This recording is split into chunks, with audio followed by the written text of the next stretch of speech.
Hey everyone, this is Marx from GenreTainment, and we are having a joint special here with the other League of Geeks shows, including Jeff Burns from Super Geeked Up. Hey everybody. And Ian Cullen from SFP-Now. Hey, how are you doing? I'm fine.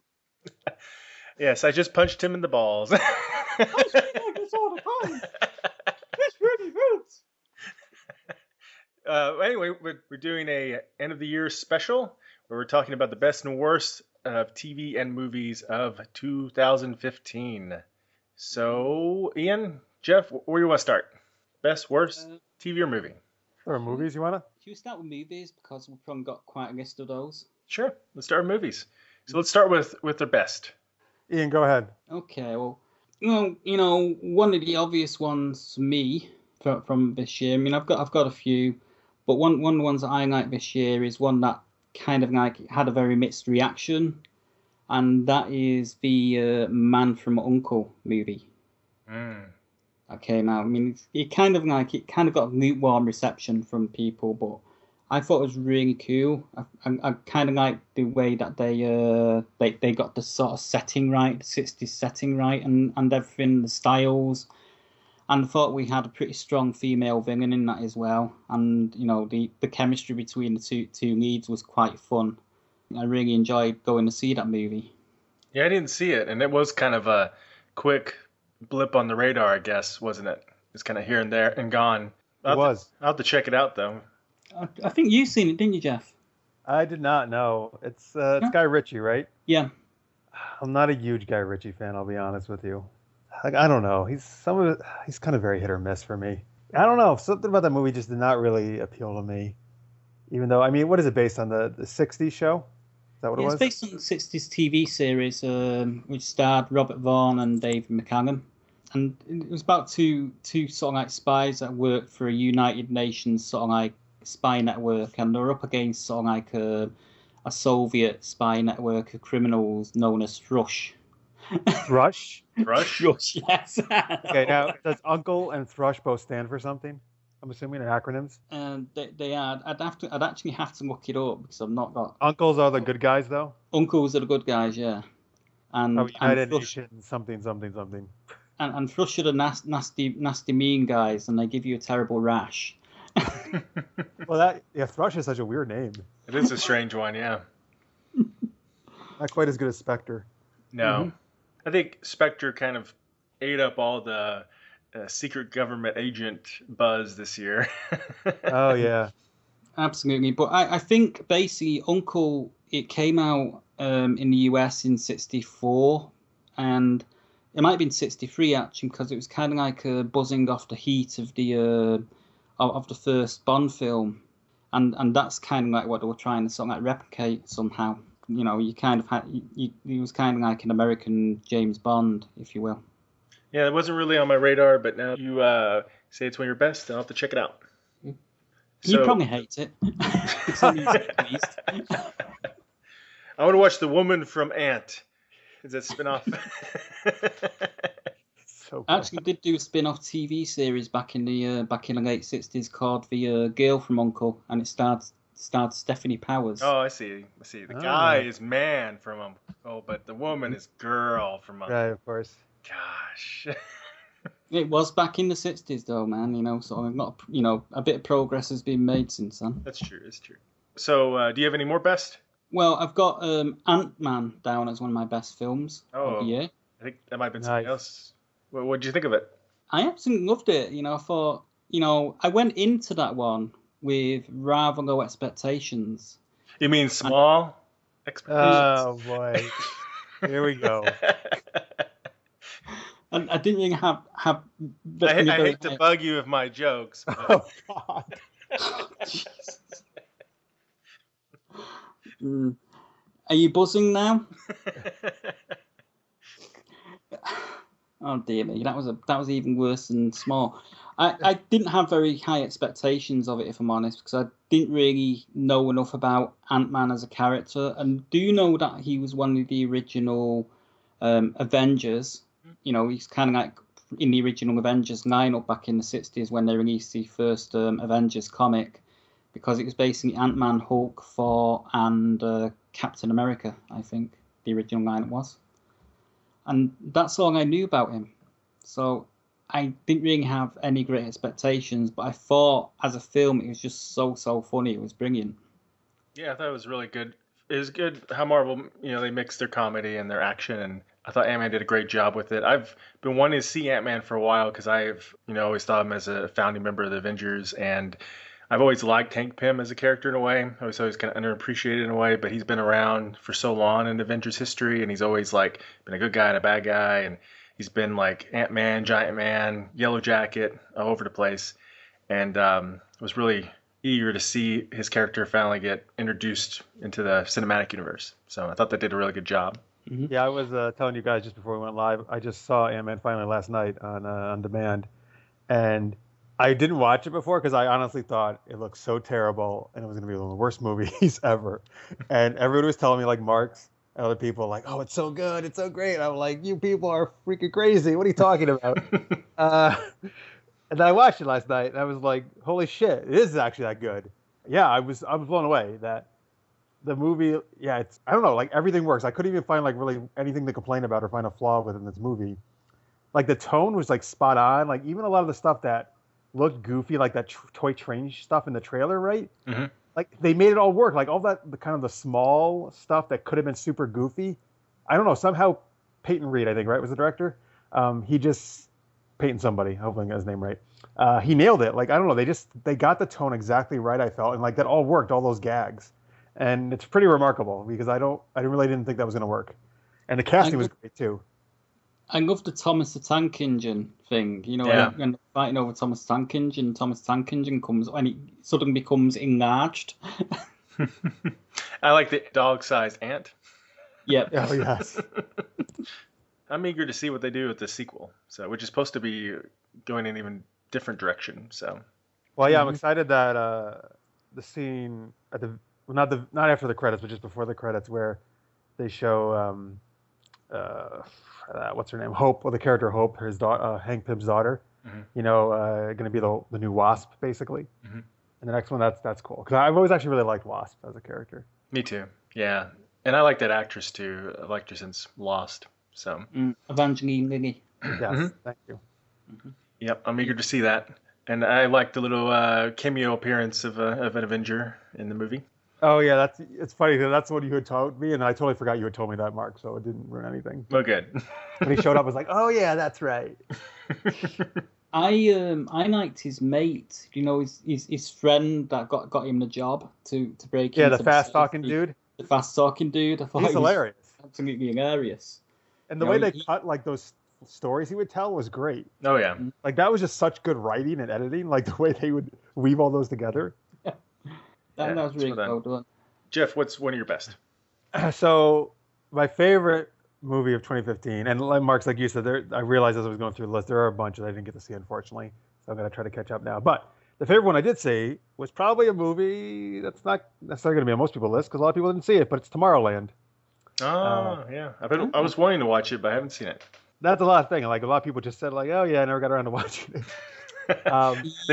So they kept saying they'll watch it tomorrow, you're saying. Oh God, man, geez, Marx is like on fire here tonight with these puns. Yeah. I'll watch it a week tomorrow. Oh boy. All right. Anyway, Tomorrowland. Seriously, though, dude, this movie, oh my God, it was so good. Like, I mean, you might think, okay, it's based on the Disney park, right? Like, or part of the Magic Kingdom. Yeah. Like Pirates of the Caribbean, which is very good. Yeah, so, but you know what? I actually thought it was such a fresh, original sci-fi story, which we don't see a ton of, to be honest with you. And I loved it. I think they just nailed it. It was such a great story. The female lead, there's actually two really strong female characters in this, and they're both, like, one's a teenager, one's a younger kid. But the teenage girl is so good in this movie. Like, they're both great. Clooney is, of course, great in the movie, too. George Clooney's in it. So the acting is awesome. And like I love when there's strong female leads, you know, and cool, well-rounded characters like that, which it does, and it just tells a great sci-fi story. And yeah, seriously, folks, if you haven't seen it, go watch this movie. It's really fucking good. And I think a lot of people unfortunately just dismissed it as like, oh, it's just a Disney theme, right?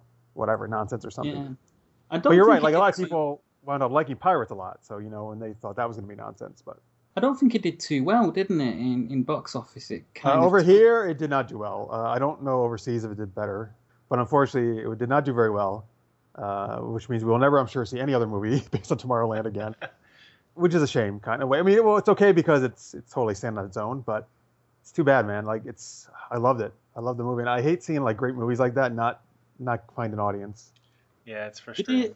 Did it sort of like have a satisfactory ending though? It didn't end on sort of like some sort of cliffhanger, as in sort of there's going to be a sequel or anything like that. I mean, no, it ended.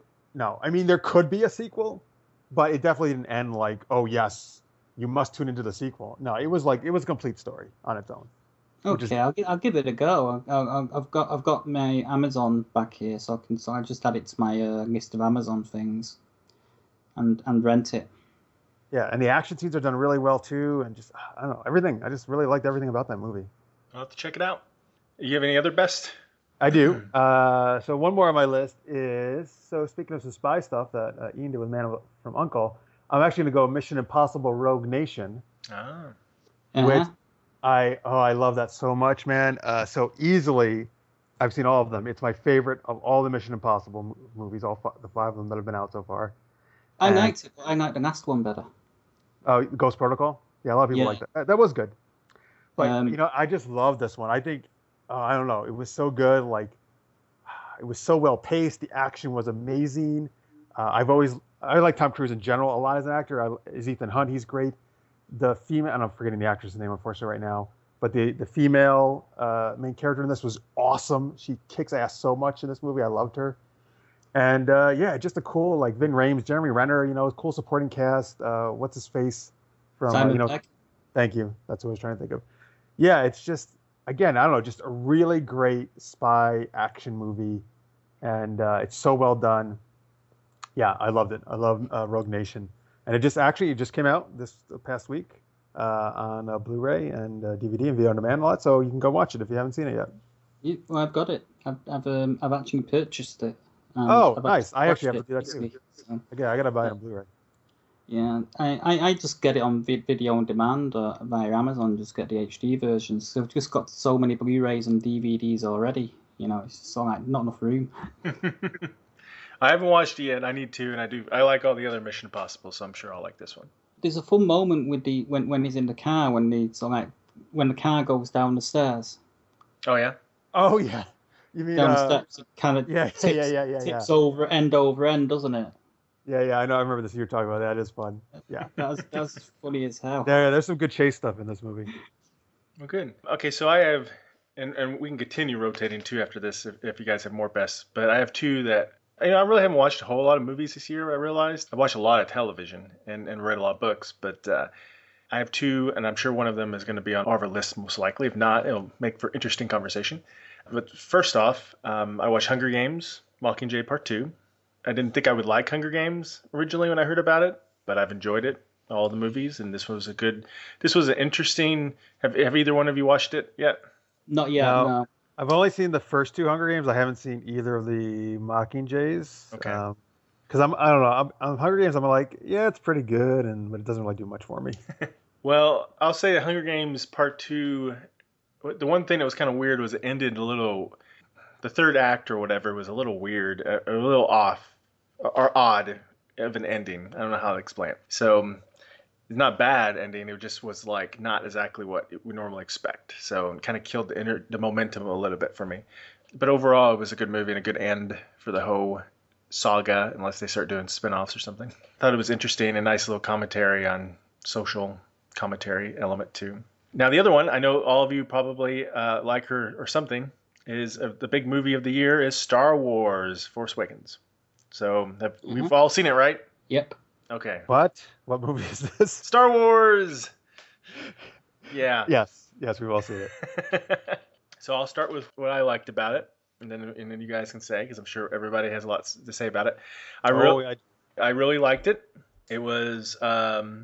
recaptured the feeling of the classic trilogy really well.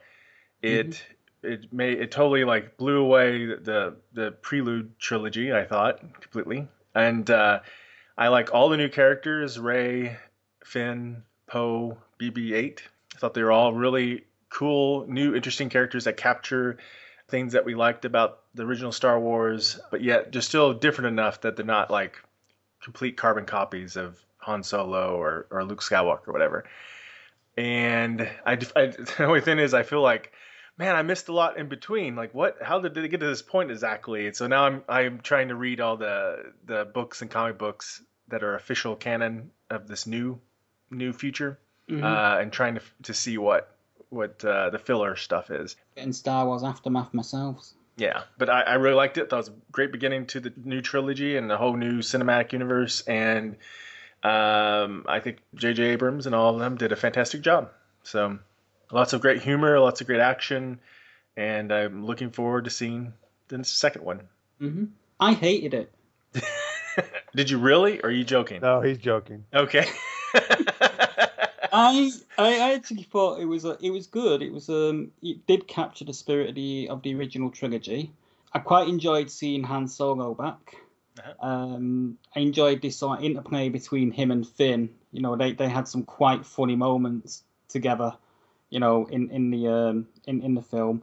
But I think what I liked about it most of all was how they handled Rey's journey. Yes. You know, Jeff was talking about strong female characters, and in Rey, I think we've got that. You know, she's it looks like she's had a much tougher journey than Princess Leia had when we met Princess Leia, sort of thing. Or Luke. And she's, you know, she's less whiny than Luke, at least. Yeah, and she's more interesting character as well, I think. All right, so I guess now I'll be a little bit of the voice of dissent. The dark side. So, and by the way, folks, just so you know, if you're listening to this, our December 23rd episode of Super Geeked Up, we're using a huge discussion of Force Awakens. So, some more, you can talk more about it then. Anyway, so first off, for those of you who haven't been listening to Super Geeked Up, I've been looking forward to this more than anything. Star Wars is my favorite thing like ever in the entertainment world. So obviously, you know, I had huge expectations and I was really looking forward to this movie. And I enjoyed it, but unfortunately, I came out of the movie kind of disappointed. And a lot of the stuff I agree with you guys. Look, I think Rey is by far the best part of this movie. Daisy Ridley, I think, does an amazing job with the role. I think the role is really well done. I like actually that but are we not doing any spoilers? Or what are we doing? What can we do? I think we can do spoilers because by the time this comes out, it'll be out over a week. So okay, so just folks, there might be some spoilers here, just so you know, because I don't want to. I really do not want to ruin Star Wars. I'm going to try to be very careful. We're entering the spoiler zone right now. So that was a weird ending to that. Anyway, so I really like that. As far as I'm concerned, she's really the protagonist of this new, it seems like, trilogy, right? And I like that. I love that there's a female as like the main character of the new three. I like that she was the one who wound up having the Force. That was really cool too, like having like a female Jedi front and center, or what I'm assuming will become. So that's great. Loved all that. BB-8 was awesome, right? So he's the new R2 basically, right? But he's great. He's funny, awesome. It's kind of funny when he's like my second favorite character is a droid, but you know that's kind of Star Wars. What I'm going to say here. But actually, here's the thing: Finn and Poe. I like both of them too. I actually agree with you, Marx, and I like all the new characters. They're all good. Poe, the least of all three of them, but he's still good. I just like Finn and Rey better. I think Harrison Ford did a great job capturing Han Solo again, like falling back into that role. You know, I think that was really good, and he was a way bigger part of the movie than I thought he was going to be. Han Solo. So here's my biggest issue. I've seen this movie before. It's called A New Hope, and it's one of the most amazing movies ever created. I don't need if I want to see A New Hope, I'm going to go watch it on the multiple versions I have of that movie at home. Okay? This movie basically followed everything the first Star Wars did, and that's my issue. Like, I get it that for nostalgia things, it's awesome, right? And there's plenty of moments where I'm like, oh, that's so cool. It made me think about this, right? And I think that's a big reason why people are loving this so much, because it's bringing them back to what they loved about the originals. But I don't think that can ever be a great movie. I think that can be a good movie, but if you want to be great, I think you need to do something new and take chances. And this movie didn't do that. And that's why I'm disappointed. You want more bureaucracy, don't you? No, I definitely don't want and racist aliens. And I want more 20-minute pod race scenes. No, I don't want that. Yeah, you know what? There's actually a reason we didn't find out who Rey's parents were. It's because her father is Jar Jar Binks. Oh, well, I was waiting for some nutty Yeah. jokes into that. That's what I said on Facebook. You must have read my spoiler. Sorry. I actually said that Jar Jar Binks dies in the end of this one. I was waiting for what's the main bad guy's name? I keep forgetting. Like his Kylo Ren. Kylo Ren in this one? Yeah. Whenever she's like saying something to him, and he takes off his mask, goes waiting to be Jar Jar Binks. Me's the dark side. One thing that I found a little bit disappointing about it was Supreme Leader Snoke. What's You disappointing? didn't like him? He's too small. I kind of felt he was shoehorned in. A little bit. The Emperor always was too, wasn't he? See, I don't know. I didn't. But see, that's another thing, right? So we've got like a master who's appeared as a hologram. We got a dark Jedi. Like, that's my thing. It's like everything followed the same pattern, and I get why they did it. Yeah. Well, that's the thing about Star Wars. Really, every version of Star Wars, in some way, in the books and in the comic books and stuff, they all kind of hit those same beats a little bit. Now they do stick to a lot to A New Hope, but there's a lot more.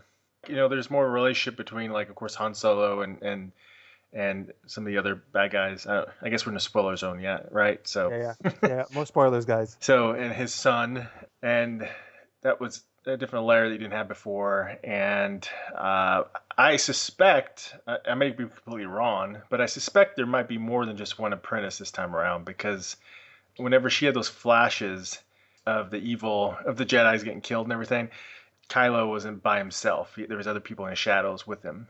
Mm-hmm. So I'm kind of wondering if there's not like a dark order of Jedi or something and that he just happens to be one of those guys. Well, that would be interesting. Yeah, I suspect that's what I got out of it.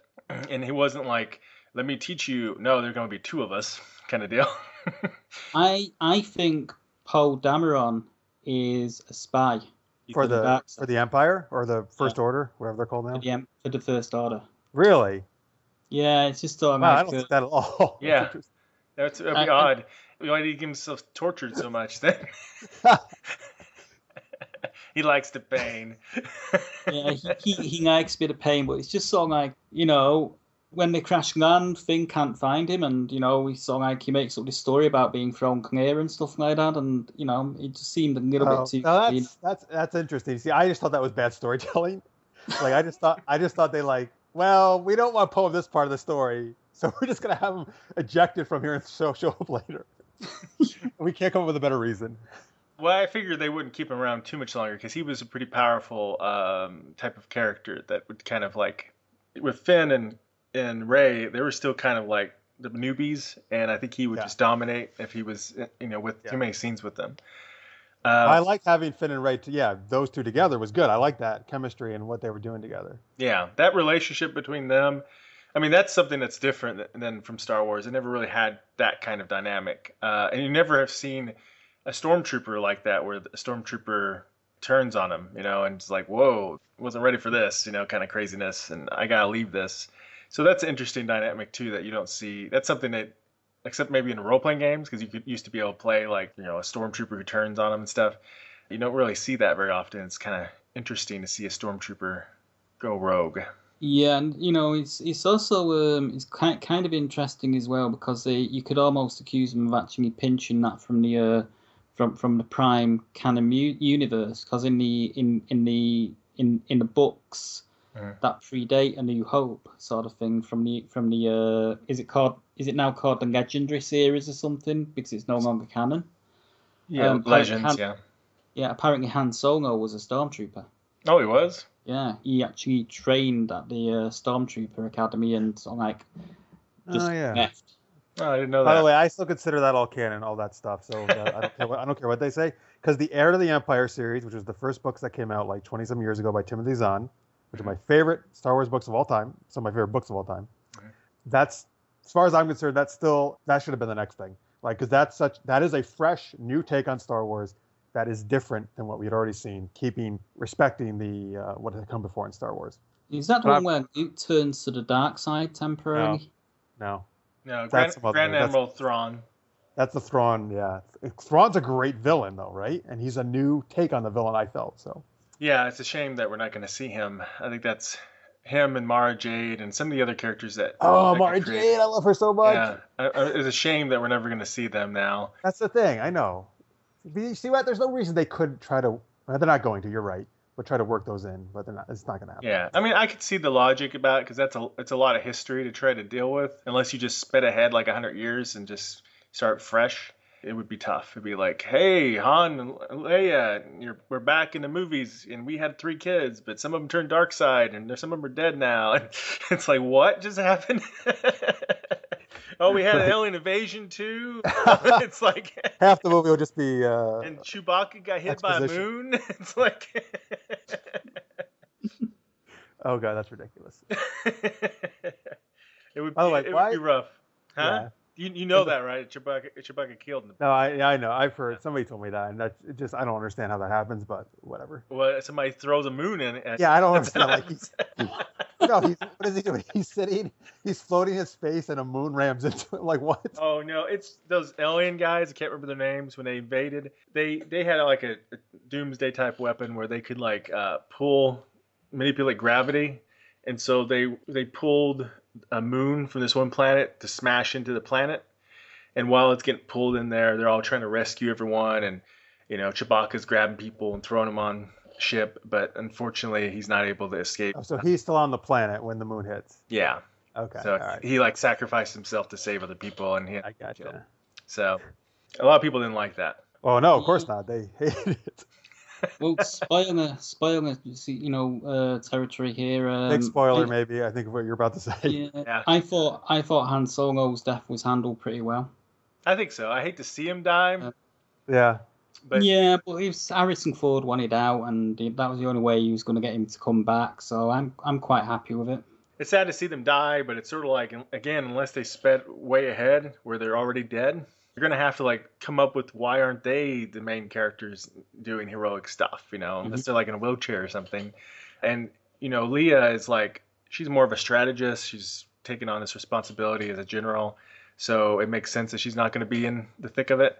Chewbacca and the droids, they've always been supporting characters, so I don't think it really matters who the main characters are. They can always support and not steal the limelight. And then Luke is pretty much taken on Obi-Wan type role in a way. I mean, why wasn't Obi-Wan? Why didn't Yoda go and help him out, after a while, except he just died, I guess. But Han Solo is still like, getting in the middle of the fight and stuff, so you got to like kind of... My favorite character. Yeah. Han Solo, yeah. From the original stories and even in the comic books is my favorite character. Yeah. I like to and I quite like the way they handled it. What I will say though, Jeff, is Marx will tell you about this guy. We told you about him before. Jeff, who used to do a show on our old Blog Talk channel years and years ago, he actually posted on Facebook, J.J. Abrams is a bastard. He killed Han Solo. I thought, wow. Oh boy. Well, there's a big spoiler for everybody. I saw that. A lot of people got mad. Oh, man. Because he ruined it for them, right? Yeah. Yeah, and the annoying thing is, I wrote my review of the film, good couple of hours after I seen it, and I was very, very careful not to put any seriously big spoilers in it. And he goes and does that 2 days later. Well, he deleted it afterwards. So yeah, but he still got out there. Yeah. No, I know that's not cool.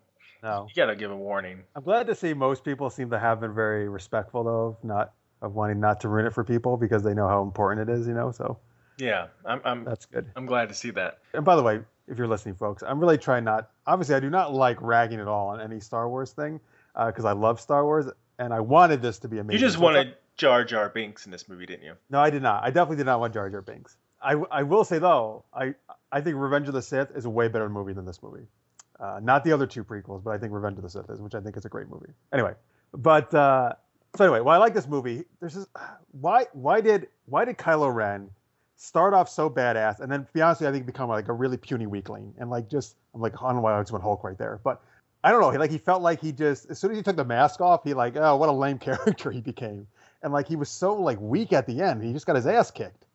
Well, Yeah, I thought it was funny when he was having that temper tantrum with his lightsaber. When Rey got away, and the stormtroopers are walking up to kind of look at each other and walk off. That was pretty funny. There's a lot of funny moments in Stormtroopers. Yeah. And I'm dropping my gun now. Remember that? Yeah. Well, I think he's just emotionally unstable. That's the thing about him. Yeah. He's just kind of a little crazy.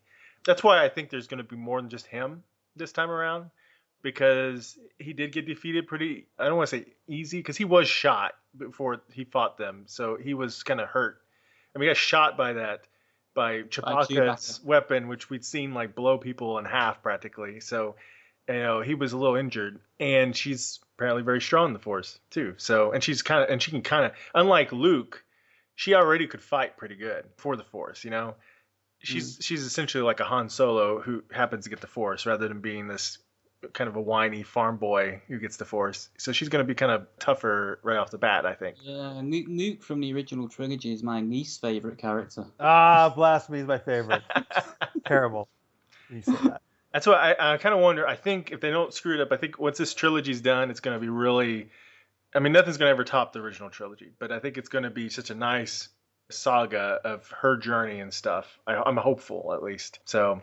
Oh no, that is what I'm looking forward to, particularly in the next movie, where I think a big part of it will be Luke training her. Probably that I'm actually excited to see. Yeah, and I think hitting the similar beats is probably going to happen less with 2 and 3 than it did with 1. I'm hopeful that yes, that'll be true. I've got to admit, I read an interview with JJ before seeing it, a few months before seeing it, and he was saying that that as a film it works as a standalone practically, because he's so like he said he admitted that he was going along on many of the same sort of beats as they had in New Hope, in order to sort of like just set something up. Yeah, and it's a traditional hero's journey type arc too of a character. Now, if Rey and Finn turn out to be brother and sister somehow, just kidding. Luke and Leia. Yeah, well, no, that's the thing, dude. I'm not surprised that they throw some other shit in there. And I also think it's great that our lead character is a woman. It's really cool, and our co-star character is a black guy. So I think that's a great step forward for sci-fi in general, and also Star Wars for being a little bit more racially and gender diverse. So, well, the original trilogy kind of was, because you had Nando, who although he started off as a supporting character, I think he kind of became more of a main character towards the end in Jedi. Yeah. Yes. Put Lando back in these movies, will you? Somebody, geez. Yeah, I'm sorry. I'm sorry he's not in it, but one of the main characters being black is nice. So, and they actually had a lot of the human characters were a mixture of races in this one. Yeah, I was nice to see the X-wing pilots being like different aliens, different women X-wing pilots this time too. That was good to see. Yeah, the X-wing pilots are very diverse in this one. So I love seeing the X-wings back. I was actually simulating some of those battles in my X-wing on Star Wars Battlefront last night. Nice. Well, the X-Wing's my favorite. Yeah. I had a 24 kill streak. Holy shit! Well, you're way better than me. In a single game, and about 9 of them were human opponents. The other 15 were sort of like, AI sort of thing. But... Nice. So we all liked it, but Jeff felt that maybe it hit too close to home to New Hope. Can we all agree that I think it's in decent hands right now compared to the preludes? Is that fair so far? Compared to what, the prequels? The prequels, yeah. No, I'm going to be. I would say no to that. Wrong, Jeff. Wrong. Yeah, well, the third movie was the best of the 3, but again, it took those 2 movies to even get to that point. If the third was by itself, would it have been nearly as emotionally interesting?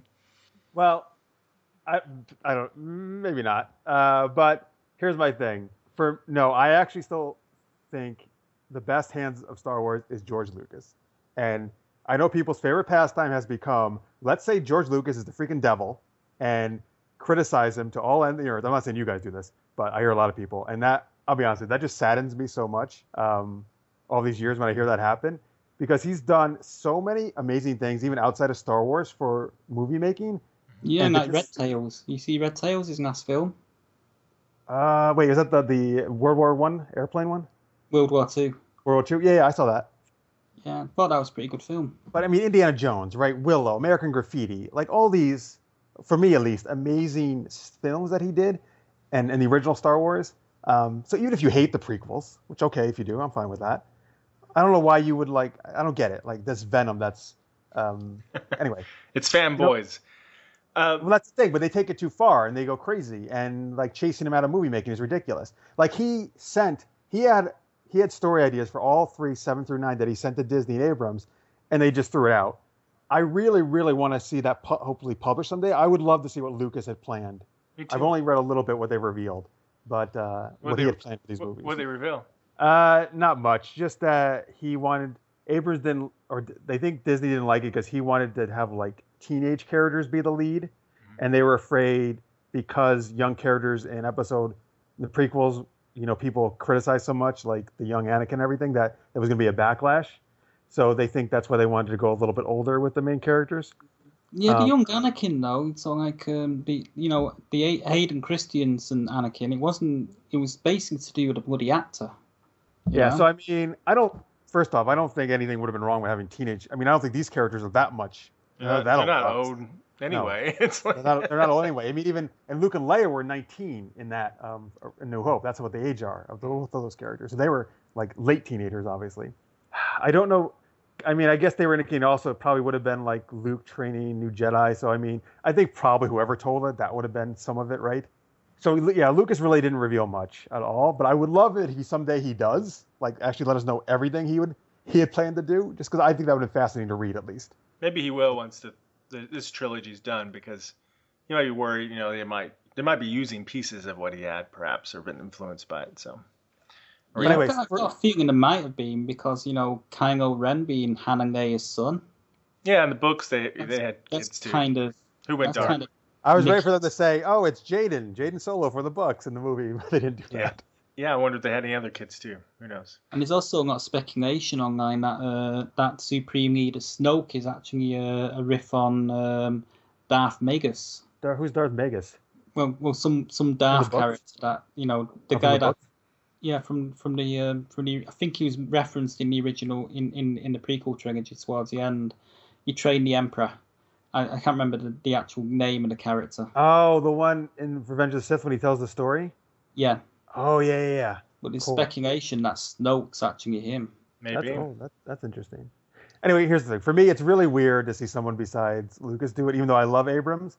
But now he's done this twice with Star Trek and Star Wars, just retell a story. So I'm kind of like, Abrams, please stay away from this now and let me somebody else do it. Well, someone else is doing it. I know. I'm actually excited that Rian Johnson's doing it because he actually does. He's done more indie things. He does take chances, so I'm actually excited that he's doing the next one. Mm-hmm. And by the way, Abrams, like Super 8, I love when Abrams does like original stuff. Awesome, love it. Love Alias. Love so much stuff he does. Yeah, I love Alias, and I thought Super 8 was good. Gets a bad rap sometimes, but I thought it was good. Oh, I know. I love Super 8. So again, I like all these people that are involved. It just, I don't know. You know, for me, Lucas is always going to have maybe if they just had started on a planet that wasn't a desert. A desert? Yeah. That's probably part of it too. We're like, oh, we're on a desert planet again. It's not Tatooine, but it's still a desert planet. And right. Yeah, but they've only got 3 different types of planets in Star Wars: the desert planet, the forest planet, and the ice planet. Ice planet. Yeah, you're right. Much, yeah. And volcano planets. And we kind of had all 3 of them in that one. I hope that they show the Chewbacca, the Wookiee homeworld, because they did that in the books and it was great. And I hope they. Wait, they did in? Didn't they do that in Revenge of the Sith? Wasn't we were on Kashyyyk, right? Oh, yeah, we were. Did they? Never mind. I know you wiped that from your memory. Yeah. Yoda was on the planet on Kashyyyk with them. Yeah, there's a whole ton of Wookiees. Yeah, I forgot about that. And you got to see it in the Star Wars Holiday Special as well. Yeah. Along with Chewbacca's family. It just wasn't as good as in the books. Yeah. Anyway, so let me say, I'm glad everybody's loving it. It's great. I did enjoy it, and I'm looking forward to the next ones. But I guess for me, like, I just want to say that I will always have huge respect for George Lucas because of what he did and what he created, and I think that should be respected. And that disappoints me when people don't. Was you in the Star Wars fan club by any chance back in the 80s? I don't think I ever. Well, I don't know if I ever officially was. Maybe for a brief time. Not in the 80s, though. I don't think. I should have been though. That's when I was obviously a kid and totally got into it. I was in it, yeah. My mum sent off to America and got me enrolled in the Star Wars fan club, and I got one of those T-shirts with the bantha on it, and it was like a baseball shirt, and I'd get a newsletter every quarter. And I remember one of the ones that I had towards the end, it was sort of like it was talking about plans to do 9 movies, and that was way back in probably around about 84 after Return of the Jedi. Yeah. That's cool. So. There's obviously a lot of respect for Lucas, or at least I feel a lot of respect for him. I just think what went wrong in the preludes with Lucas is he needed, because he had so much control of it, I don't think he listened to very much criticism or advice from other people like he did in the original movies. I think he needed some people to go, like, Lucas, this isn't a kid's movie. Why is Anakin a kid? You know how this ends? Why do we want the first movie to be a kid adventure when we know he turns evil and everything? It's like, does that really make sense in this whole arc of the trilogy? I think that's where he went wrong a little bit. No, yeah, I think those are all good points for sure. All right, we've talked a lot about Star Wars. It's like the Star Wars show. I knew it was going to happen. Yeah, we're exiting the spoiler zone now, and we're going back into the rest of our program. So, did anybody else have a quick mention of a best? Oh, yeah, one last favorite movie? Sure. The Peanuts movie. So good old Charlie Brown and Snoopy and all the gang. Not out here yet.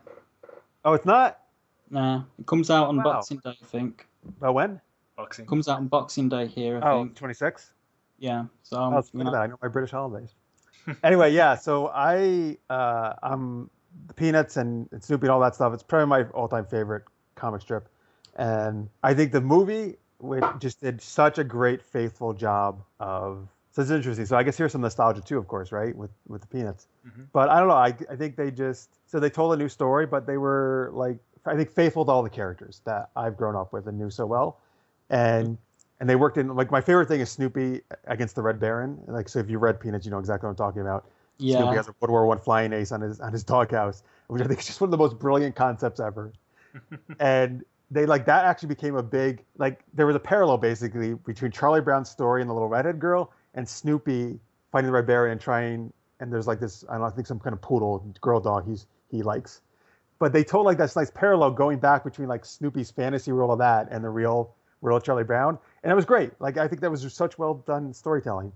I don't know, man. I just watched that movie and I just felt so good watching it coming out of that. And yeah, just why I loved Peanuts so much. Mm-hmm. Yeah, so, I'm probably going to see it, but I probably wait for it to come out on video on demand, to be honest. Oh, okay. That's acceptable. So, it's not because, it's because of sort of like, I've actually gone out my way to see about 10 movies at the cinema this year, which is unusual for me, because usually maybe go about 3 or 4 times and that's it. There's so many mega blockbusters this year.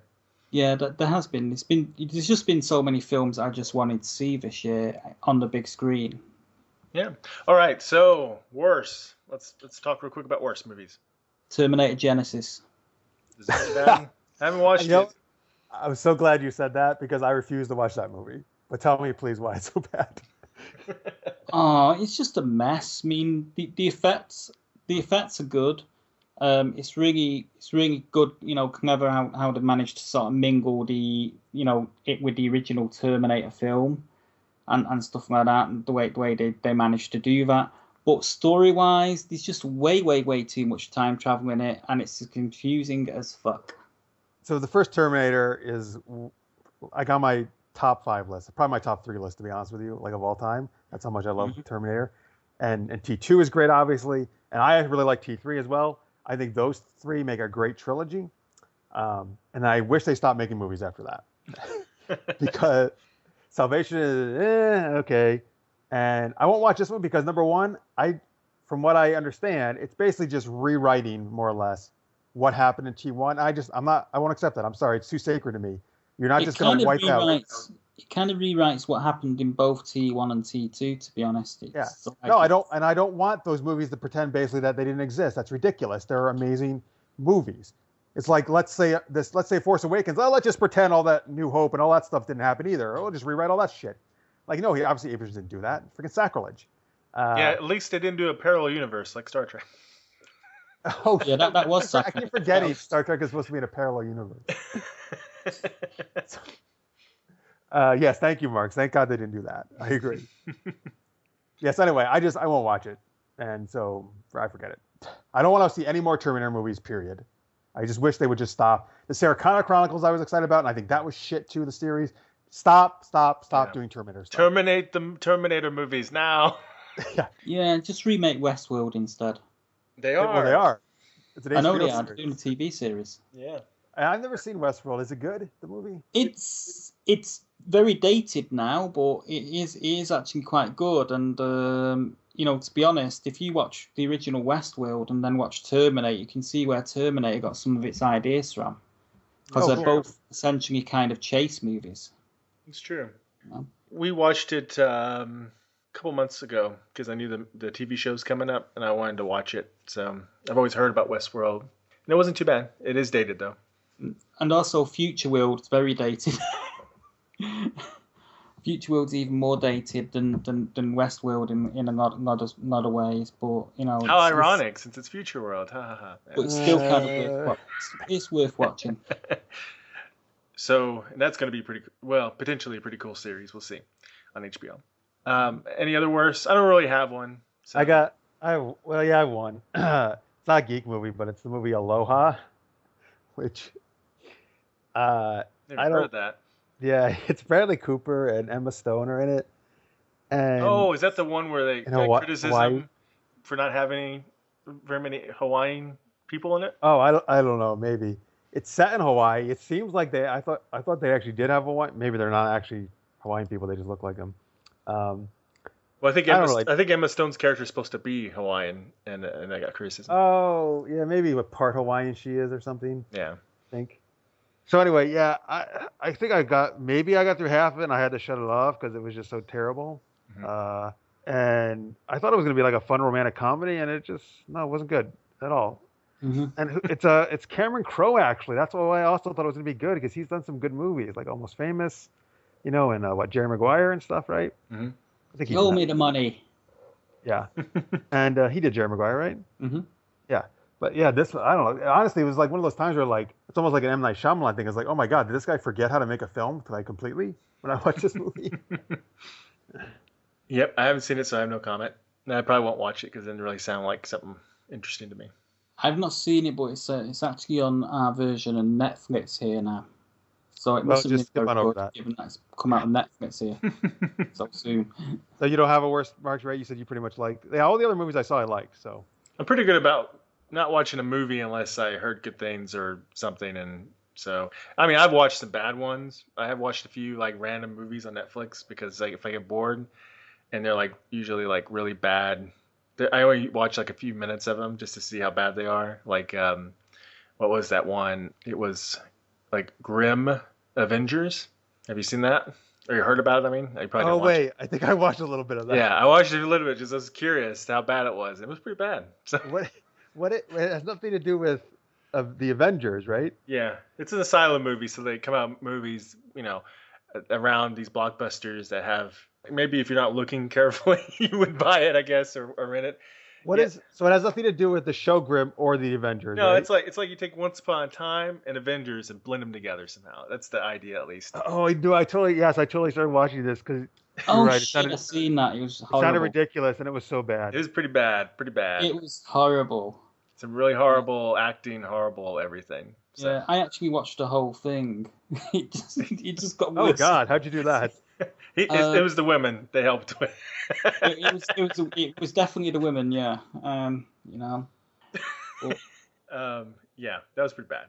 So, it was pretty bad, yeah. Which a lot of the silent movies are bad anyway. Like Abraham Lincoln versus Zombies was there was one moment where if you listen closely, you can hear an ambulance in the background. So that was Abraham Lincoln versus Vampires, and I actually liked that film. No. Asylum made a movie called Abraham Lincoln versus Zombies at the same time. Oh, so it's a different film. Yeah. They were just ripping off the real film. Yeah. I'm looking forward to Pride, Prejudice, and Zombies. I saw the trailer, and it was totally better than I thought it would be, and I'm curious. I haven't read the book, so I don't know how close. I saw the trailer at Comic-Con, and I don't know, just weird. It was so weird. It is weird. There's no doubt about it, but I'm curious. I'll check it out. Mm-hmm. Can't be worse. It can't be as bad as Grim Adventures. I'm checking it out, but I'm also checking out Deadpool next year too. I'm sorry? I'm also checking out Deadpool next year when it comes out. Oh, of course. Oh, of Deadpool looks course. great. Yeah. Deadpool's going to be great. I've never seen a truer version of Deadpool done. Ultimate Spider-Man cartoon. I don't know if you ever watched it or not. I watch occasionally a random episode if it's something like Spider-Verse or something. I'm just curious to see what versions they use of the characters. They had Deadpool on an episode, and obviously he was kid-friendly, but he was the truest version of the character I'd ever seen up to this point, and so I'm eager to see the rated R version now. Yeah, I'm looking forward to that one. I mean, that'll be my go-to movie in February. Okay, so we're done with movies now, unless you guys got something else you want to mention. TV shows. Oh, you got one? One I was going to very quickly mention was Spectre. Thought it was good, but it wasn't as good as Skyfall. We can move on now. Skyfall was great. I agree. All right, TV shows. We want to start with best or worst? Probably best, I guess. Probably best starting with best. Okay. Well, this one's a returning series, and I think this year Doctor Who's been really, really good versus the last season, which was atrocious. Because if you remember when we did this last year, I put Doctor Who down as my worst of the year. Oh, really? Yeah. I forgot about that. This year it's actually improved enough to actually be amongst the best TV shows I've seen this year. So I'm going to put that down, although it did end on a bit of a weak note. I am way behind on Doctor Who this season. I've only watched 3 episodes. I think partly because last season left a bad taste in my mouth, and I was just kind of like, I'll watch it when I watch it. So, but it's good to hear that it gets better. You definitely got better this series. There's a lot of great, because what they did this series is every single episode, with the exception of one, where it was a 2-parter. So they kind of did 2-part episodes. That's cool. Throughout the whole series. And is this first or second season with Peter Capaldi? This is second season with Peter Capaldi. Oh, so you're saying the first season with him was terrible? It was, but it was nothing to do with Peter Capaldi's acting or Peter Capaldi's portrayal. It was to do with the fact that the entire season was very, very uneven, and there wasn't really very many good stories in his first season. It's not like it was. Marx will tell you, will agree that it was just really, really uneven. They had very, very few good stories with Capaldi. Well, what's gotten me with Doctor Who, why I haven't watched as much this season, is because I just felt like they were running out of ideas. I felt like they were recycling, bad guys, and I felt like a lot of the stories were just like the super rushed pace, fast, twisty, fast, and when you're done, you're like, whoa, and you think about it and you go, that made no sense whatsoever. Once you actually think about it. It's like a magic trick of like, we're gonna go over here, do this. I'm gonna have you look over on my left hand, so you can't look at my right hand and realize this makes no sense whatsoever. To me, a lot of last season was like that. It just was bad plotting. It's actually improved quite a bit over the last series. This season. So, but it's, if you watch it in your own time, really, you'll see. They've got some the 2-part with the Zygons is really good. Mm-hmm. The role that Maisie Williams plays in the season is actually quite essential to how the season ends, sort of thing. She's in 3 episodes. Oh, good. And it was just really, really strong. So so Doctor Who's in my top TV series. Along with, I'd say, and these are on Netflix, Daredevil and Jessica Jones. Oh, yeah. That would be one of mine, too, is Jessica Jones and Daredevil, I thought. So, Agents of S.H.I.E.L.D. has gotten better, but it's still not like, I don't know. This season has been, I try to watch it when it comes out, but it's never been, must-see, it's super awesome television. But Netflix is. Daredevil, I watched the whole season in 1 week. And Jessica Jones, we watched the whole season in 2.5 days. I just love the darker edge, and I love the fresh take on the characters, and I think it works really, really well. I thought David Tennant was brilliant as Kilgrave. He was. He's brilliant bad guy. Yeah, they should bring him back on Doctor Who and have him play the Master. He could do it. Kingpin was great, too. I mean, Vincent D'Onofrio, so good. Yeah, I think really, I love the Marvel movies, but it is nice to see these shows, TV shows with the Marvel characters, because I really think comic books, they can go to another level, not just like blockbuster visual effects type stuff, but another level of storytelling whenever they can like stretch out their episodes like how they are in comic books and stuff and really grow the characters. And I think Jessica Jones and Daredevil has done that really well. I've got to say, I like Jessica Jones marginally better than I like Daredevil. I mean, they were both really good, but I just think, Jessica Jones' journey, because she's a character that I'm not really familiar with from Marvel comics. I've never really read any of Jessica Jones and stuff like that, whereas I have read Daredevil. I just found that her entire story arc within that season was a little bit more interesting than Daredevil for me. You had no expectations. Plus, Jessica Jones really is like a completely different genre, because it's not really superhero, but it's kind of drama, but it's not really drama. It's this weird blend that I don't think there's been really a TV show quite like it before. Film noir a little bit, right? What's that? Film noir maybe a little bit. Even. Yeah, a little noir feel to it. It's nothing quite like it. It's kind of hard to explain in a way. That was great. Luke Cage was really good in it. He didn't overpower the show. And I got to drool again over Night Nurse. What's that? By the way, no spoilers, guys, please. I haven't finished watching it. I got to drool again over Night Nurse. Okay, no spoilers, but you already know Luke Cage is in it, right? Oh yeah, no, I've already. Yeah, I knew he was going to be in it anyway. Yeah, and I've already seen him. Yeah, and they do a great job with him, and I think it's perfectly primed me to where I can't wait for Luke Cage TV show. So I can't wait for that season to start. Great show, and now I'm thinking about what I can say that's not spoilery.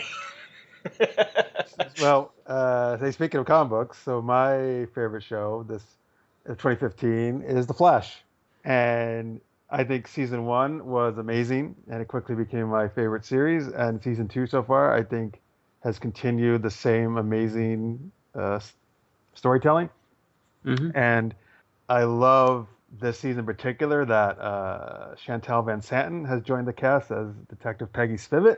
And slight spoiler warning, folks, if you're not up, she's become the love interest of Barry Allen. And first of all, I love her character. It's an amazing character. And her and Barry are great. And I'm loving everything about that. What a great addition to the show. Mm-hmm. And plenty of twists and turns this year. And they're bringing in the whole, the different Earths, right? So Earth 2 and all that stuff. Mm-hmm. And that's been actually well done, because I'll be honest with you, a lot of times that just gets completely ridiculous in DC Comics with 52 different Earths and a million different things, and who knows what the fuck's going on in some of those comic storytelling. But here they're keeping it, I think, really makes sense. Everything's cool. It's working great. I love the Earth 2 Wells, and that Tom Cavanaugh's back because he's such a great actor in that role. And yeah, I don't know, man. I just love The Flash. They're doing such a good job. Yeah, I agree. I mean, so I'm glad to see Tom Cavanagh back, because he was such a brilliant part of the first series. So seeing him back as the parallel Earth version of his character, it was really cool. I also liked the episode. I enjoyed the episode with Grodd. Yeah. That was really, really well done. And the first episode in which he goes up against Zoom. Oh, dude, and how freaking badass is Zoom, like, in this series? Like, he's like, oh fuck, this guy is like, he's pretty badass. Who do you think he is under that mask? No, wait. By the way, if you guys actually know, please don't tell me, because I actually didn't ever read a lot of Flash comics, so I actually don't know who Zoom really is. But if you have theories, sure. But like, if you really know, like, don't tell me. Like, I don't know if okay, I don't know if there's like a set canon who it is or anything. That's what I'm not sure of. So no, they've the whole Zoom and Reverse Flash and all that, because they're all kind of other versions of the character or whatever. It's changed so much, there's no telling who he really is. So okay. Do you have a theory, though? Is that what you're saying? Oh, I don't know. I mean, Some people have theorized, well, the obvious theory would be maybe it's Barry himself, the version. Yeah, the Earth 2 Barry. But he's kind of big for that. So some people have thought... He's been really working out. Yeah, I know, right? But some people think maybe then it could be his dad. It would be a nice nod to him having been Flash in the original series. He does have a bigger build. I don't know. Yes, he does. That could be John Wesley Shipp. Yeah, it could be. I guess the only thing is I would just be disappointed if it was no one we have seen before and it was like the janitor. We're like, ooh. The janitor Bob. And then they do like a flashback from early this season where we saw like one shot of the janitor. Like, oh look, obviously, guys, here he was. It might be Hong Kong Fooey. So we'll see who he is, but I'm curious to see how that pans out. And then of course some people have theorized it's Eddie somehow. Yeah, I was thinking Eddie from Eddie Thrawn. Yeah, and there is some basis in the comic books that could maybe not with Zoom particularly, but there is some super villainy from that character that could explain that. But yeah. Well, I'll tell you what, it's got me all psyched for Legends of Tomorrow. I can't wait to see that. I know, that's so soon too, coming out. Yeah, I can't wait. I think it's gonna be really cool. I do have one criticism of Flash. I have one as well, but go ahead. I wasn't thrilled with how they wrapped up the season and began the new season. I think they kind of there's a lot of time travel funkiness there that they just kind of ignored, and I'd be almost cool with it if they just would express some concern themselves about it. And it bothers me a little bit. I've gotten over it, but it really bothered me big time in the first episode of the season, and then I'm just kind of whatever, I'm just gonna let it go and continue on. It's fun. But gotcha. Well, they basically just jumped months ahead, right? And they kind of just said, well, now we're just months ahead and we're just gonna continue from where we're at. Well, so my problem is, hopefully this isn't too spoilery, but if you've seen the first season, which I hope we're all caught up here in the UK, yeah. So okay. If you defeat Reverse Flash by killing Eddie, and that causes Reverse Flash to then disappear and no longer exist, then wouldn't everything Reverse Flash has done be also undone? And then that would alter everything. And the fact that didn't happen, I feel like they should have at least expressed some concern about it or wonder why that didn't happen in something. So that's odd. That's my one thing that bothers me a little bit. Hey, like Sarah Connor says, the end of Terminator, trying to get your head around this time travel thing, it'll give you a freaking headache. True, but it's a big thing because it was the whole reason they were able to defeat him. That's the thing. That's why it's a big thing. So if it didn't play such a large part, I wouldn't worry about it so much. But it bothered me a little bit, but I got over it and just enjoyed the show. So just hope they stay away from the time travel too much, because if they don't do a better job handling it than that, it'll get a little old.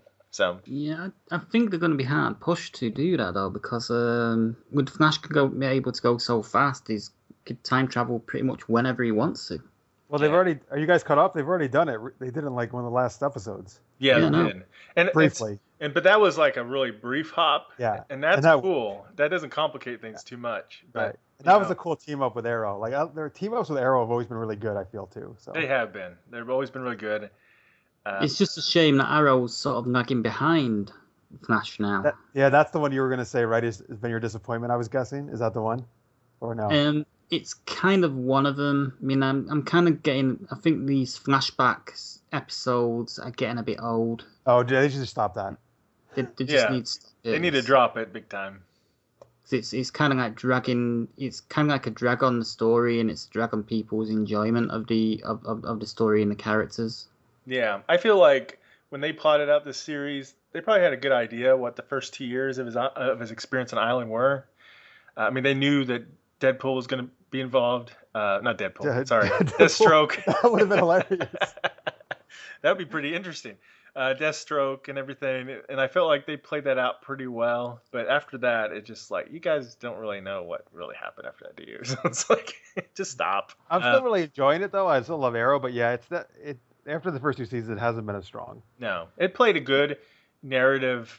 What really works well is when they did Lost the first few seasons, they did a great job. Those flashbacks played a role in enlightening us and within certain secrets, and also paralleling certain narratives within the present day too.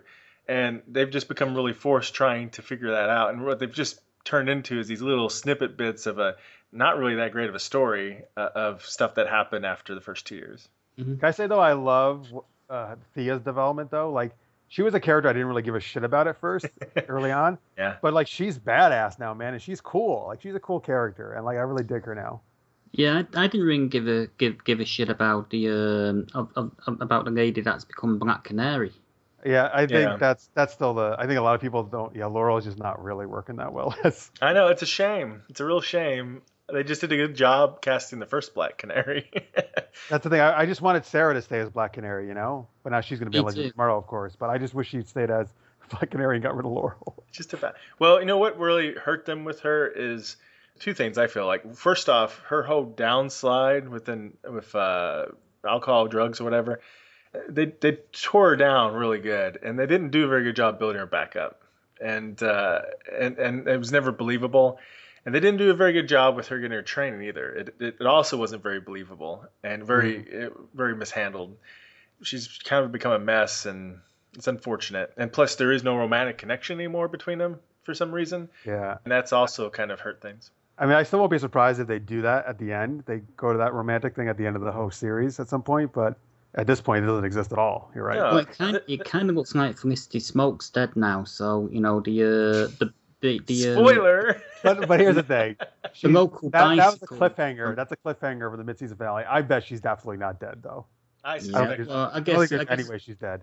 I guess they're going to keep the resident bicycle around for a little while then. The Who? what? The resident bicycle. Who's the bicycle? Felicity Smoke, because she's been with pretty much every lead male character in the bloody show. What? Oh, stop it. She's only been with two, right? What's Yeah, his face? that's Adam. The Adam. What's his real name? The character's name? Ray Palmer. Yeah, and Oliver. It just seems like she's been with every single major male That's character. ridiculous. She wasn't with Diggle. She wasn't with Roy. Boy, yeah, that would have been awkward. And or her gay employee. Yeah. I think that's I do like him, by the way. slander. He's a nice addition to the show, though. I like his character. Oh, I think so. And of course, in theory he's going to become a superhero. So at least he's in the comic books. Oh, really? Wait, what's the character's name? That character. Yeah. That's a good question. I can't remember his name now off the top of my head. But do you know what superhero he's supposed to become? Mr. Terrific. Is that right? Oh, Mr. Terrific. Yeah. Which is a terrible name, but yeah, I know who it is. It's terrible. I was kind of like, as I'm saying, I'm like, that sounds really bad. Imagine you say I'm that. pretty Hey, sure it's everybody, right. I'm Mr. Terrific. Like, wow, what are you going this guy? Yeah. Well, he's an older character, so didn't sound corny back then, I guess. Although I guess he's a newer version of the older character of Justice Society type age of character. Yeah. Yeah, I've not actually seen the new series of Agents of S.H.I.E.L.D. yet, so I can't really comment on that because It's good. It's a much. Really? I quit on that show after first season. Oh, it gets better after a season. I mean, the second season was okay, but it kind of wobbled a little bit towards the middle, and then sort of like ended really strong. Yeah, it's even better this season. It's still not on the same level in my mind as Daredevil or Jessica Jones. And I don't think it's even quite on the same level. It's not on the same level as Flash or Arrow necessarily. Nah, it's kind of like it's definitely. But there's a lot of it's darker and there's a lot of twists and turns this season and had a really really awesome. It had their best episode ever was like episode 3, I think. Whichever one it was centered on the two scientists. What are their names? The two English scientists, you mean? Yeah. Drawing a blank. Yeah, I know who you mean, though. I don't know who Yeah, that no, the Scottish one and the English one, yeah. Yeah, the female person of the two, and Simmons, and anyway, Fitzsimmons. Fitzsimmons. Yeah, I always forget which one's which. I think she's Simmons, right? I think so. Yeah. But anyway, there's a story that centers just on her, and events happen to her, and I think it's episode 3. Could be off by an episode, and it was by far the best episode they've ever done this whole series, and so they definitely have stepped up their game a bit. Has Ming-Na Ren actually been able to vary her facial expressions a little bit more this season? Or has it that just on character take actually two? done anything like that? I like Big Na, but the character is like so one-dimensional. It's ridiculous. She is kind of. She actually has not been very. I mean, I guess she's been in it, of course, but she doesn't have. And there's a pretty important plot line with her, but I feel like she's been a little bit in the background compared to like Mockingbird and some of the other characters, Fitz and Simmons, and and also even a couple of the other characters, even Coulson. So far this season. Cool. They do the whole Inhumans thing. That's a big plot line. The whole Return of Hydra thing with Ward, and there's a big twist. I don't want to. Don't give it away. I don't want to. Well, I do want to say. Let's just say. Should I take my headphones out?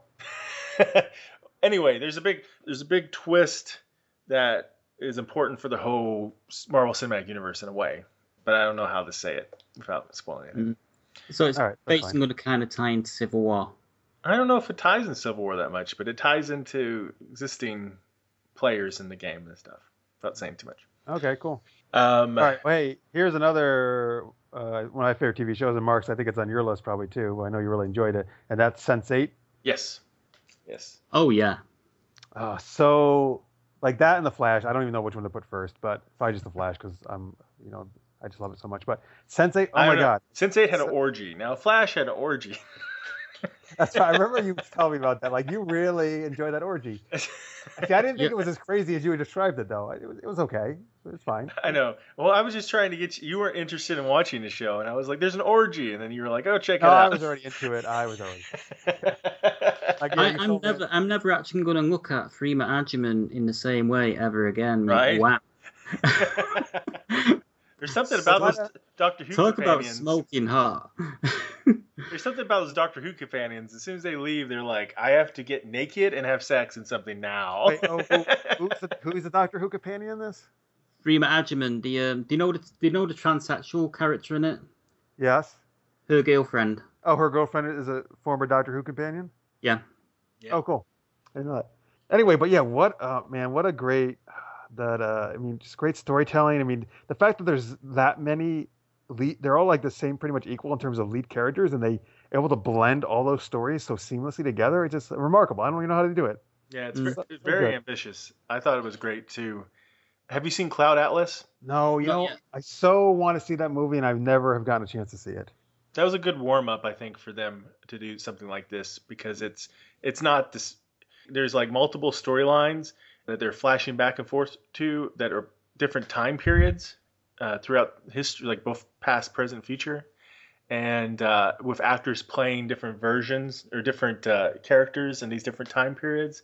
So it takes a lot of concentration to follow, but I could definitely see how trying to work that really complex narrative like that really helped them prepare them to be able to pull off Sense8. Yeah, I've not seen Cloud Atlas yet, purely and simply because it's about 3 hours long, and I need to be able to find a suitable 3 hours where I can actually concentrate for that long on a film. It's an investment, yeah. Yeah, it's, and you have to stay focused on that movie. You can't just zone out for 2 minutes and then come back. You'll be totally lost. So, but Sense8 was great. Netflix has got a lot of great shows. It does. I like the Marco Polo one that they've done. I keep checking on Netflix to see when the second season that's coming out, because I really enjoyed that one. Mm-hmm. It's in the works. I've only seen the first episode. I thought it was good, and I need to get back to it. It has a lot of potential from what I saw. Yeah, I just mainlined that over a couple of nights. Much like I did with Jessica Jones and the and Daredevil. I just mainlined it and watched it all the way through over a couple of days. Yeah, Netflix. Jessica Jones, Daredevil, Sense8, and it sounds like Marco Polo. There's another show that I've been watching, which is totally not sci-fi fantasy, but Julie and I have been like addicted to it lately. It's Lawnmower. I don't know if you guys have seen it. It's like a contemporary Western police mystery thriller type thing. I've heard a lot of good things about it. We've not actually watched it yet. It's got Katie Sackhoff is in it. She's a co-star in it. But you're not selling me on it now. I know you don't like Battlestar Galactica. No, like I just the new don't one. Katie Sackhoff. But it's a really good. Has really good mysteries and has some really good long-term story arcs that really deliver. It's in Wyoming, so it's got this sort of like Western feel to it, especially Lawnmower, the main character. He's a sheriff. He's very much like old school, like cowboy type character. There's also Indian Reservation, Cheyenne Indian Reservation, so there's a lot of interplay between that. So you can see a lot of crimes and things happening that you don't see like normally. You never see like on CSI or Law and Order or something. Lots of really interesting story arcs in it with long-term story arcs. Like there's some big ones just over 3 years, 3 seasons, and we got kind of addicted to it and been watching it. We're on season 4 right now, and hope to wrap it up soon. Yeah, do you think there's ever going to be a time where they actually stop doing a CSI or an NCIS show? Never. I wish that would happen. Because it just seems to have been, predominantly those shows for the last sort of like 10 to 20 years. It's sort of like... Yeah, I'm more into, when it comes to mysteries, Bones, Castle, stuff that's a little different than those. Yeah, I like Castle. I got bored of Bones. After about 5 seasons, I kind of got bored of it. I like Bones off and on. And I always like Castle. I just like Nathan Fillion and the whole interplay of their characters. Kind of like things that have kind of like quirky characters and, Yeah. Well, yeah. I was going to mention another show, but it hasn't started yet, so I won't mention it. Totally out. Total tangent. Wait, well, now I don't know what it is, though. Oh, Lucifer. So I've seen... But it hasn't started yet? How have you seen it, then? The pilot's been shown, and screeners and stuff. And it's going to be on Fox. It's really good from what I've seen of it, and the actor looks really good and stuff, so... I'm curious to see how that show plays out, because it's sort of like, it's based on a comic book, actually, I believe, and it's like Lucifer is like gets kind of tired of doing what he's doing, so goes on vacation and comes to the real, to our world, and he's sort of like kind of having fun doing his own little thing, and someone that he kind of grew to sort of care about, like someone that he kind of helped out and stuff, gets killed, gets murdered, and he feels like, there needs to be some kind of justice, for it. Because when you think about, in some ways, Lucifer with hell, he's sort of like, he commits his own form of justice, right? He's punishing the people who committed sins, right? So there's that drive in him to want to do that in the real world, or our world. So he's tries to solve this mystery, and he meets this police officer who ends up getting involved with him in this case and stuff. So I can see where this could turn into almost like a Castle thing, except instead of being like, I'm a famous author guy who's egotistic, it's like, I'm the devil kind of guy. So they have a lot to play with that, plus the whole mythology element of angels and demons and stuff. And the actor who plays Lucifer does a marvelous job. He's very charismatic and fun to watch and fun to see his interplay, because one of his abilities is with people, he can make you basically say your darkest secrets and desires and stuff, and people will just like be talking to him, and he'll ask them stuff, and they'll just spit out stuff that they would never say normally, and it just leads to really funny stuff. Nice. So check out Lucifer, coming 2016. Yeah, I will when it comes on. There's a new series called Mortal Instruments coming out, which is I think it's basically aimed at the teen audience, but it's kind of like about angels and demons battling it out on Earth. Yeah, I'm curious about. I mean, they made a movie based on that, which bombed, but yeah, I think the TV show might be better. But I think it's ABC Family, isn't it? Or am I wrong? I think it is. Yeah, I actually interviewed one of the actresses that's going to be in it. She's kind of playing one of the older characters in it, and she couldn't really say much about it for obvious reasons, because she didn't want to do any spoilers and stuff like that, and being so far away. But she actually says that it's going to take a much different direction to what the film did, so it's going to be its own thing. Well, good. Yeah, I'm curious. I've heard good things about those books. I've never read them, so I'm curious to see what they do. And ABC Family actually does some interesting stuff. Well, Middleman was ABC Family, and I thought it was really great. It was hilarious and got canceled really quickly, unfortunately. Well, I kind of think anything where you got angels battling demons is pretty cool. Yeah. Okay. Can't go wrong there. It's classics. Talking about younger, potentially young adult or whatever viewing, one show that is not brand new, and I'm not even sure if this season would necessarily be the best of its series, but it's brand new for me because we just finally tried it out. Is Teen Wolf. I thought, Teen Wolf really gonna make a show about this? It's on MTV. I don't know, and they're on season 6, I think. Season 5 right now, actually. 5 right now, yeah. And they renewed for 6, I guess, or something. Yeah. Yeah, they did. And I finally decided to check it out, and I started watching it, and I was like, you know what, this isn't half bad. It's like it reminds me of some of the aspects I liked about Buffy. It's a little darker and edgier, but it's when you think about Buffy was a young adult too, right? They're in high school, Mhm. and and I really liked it. I thought, once you watch the whole series and stuff, it's like, I wish they kind of did this a little different, but it became a little addictive, and I really liked their characters a lot, and definitely would. Oh, If you like Buffy the Vampire Slayer, I'd say check out Teen Wolf and just see if maybe you like it. I must go back and check that out. I mean, I kind of caught the first couple of episodes when it first came out, and maybe I just didn't give it enough of a chance. Well, for one thing, season one, I still like season one overall, but their visual effects were really terrible in season one.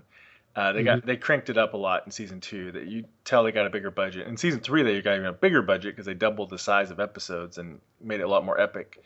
But Yeah, what put me off a little bit about it is that it was always going to be about teenagers because obviously the title's Teen Wolf. But what put me off a little bit about it was I'm a huge fan of the Michael J. Fox movie Teen Wolf, and I'd been happier seeing sort of like a half-hour sitcom, with that sort of universe, but set in the 80s, sort of a period piece. Yeah, I wouldn't probably. I'm teasing. That would be an interesting take. I don't know. It was not what I expected, and it was a lot better than I expected. And I grew to really. I know it's a good sign whenever when I like the characters, and I'm like learning their names really fast, and I'm like, Styles and Scott and all these different characters and stuff, Derek and all them. That's usually a good sign. As you can tell, I don't remember half the names of characters. So they hooked me pretty good with the show, and they did stuff with werewolves. So they wanted to make sure they were influenced by Buffy. The founder of, the showrunner of the show was a fan of Buffy, but he wanted to make sure it stayed its own type of thing. So he made sure there'd be no vampires in the show. So that meant they had to focus a lot more on the werewolves and shapeshifters and other things, and develop a mythology of those kind of creatures, which you don't see as much. And they do some pretty interesting stuff with werewolves. Another show that does some interesting stuff for werewolves. It's a Canadian show, and it's I think it's finished its second season now, which I've not seen.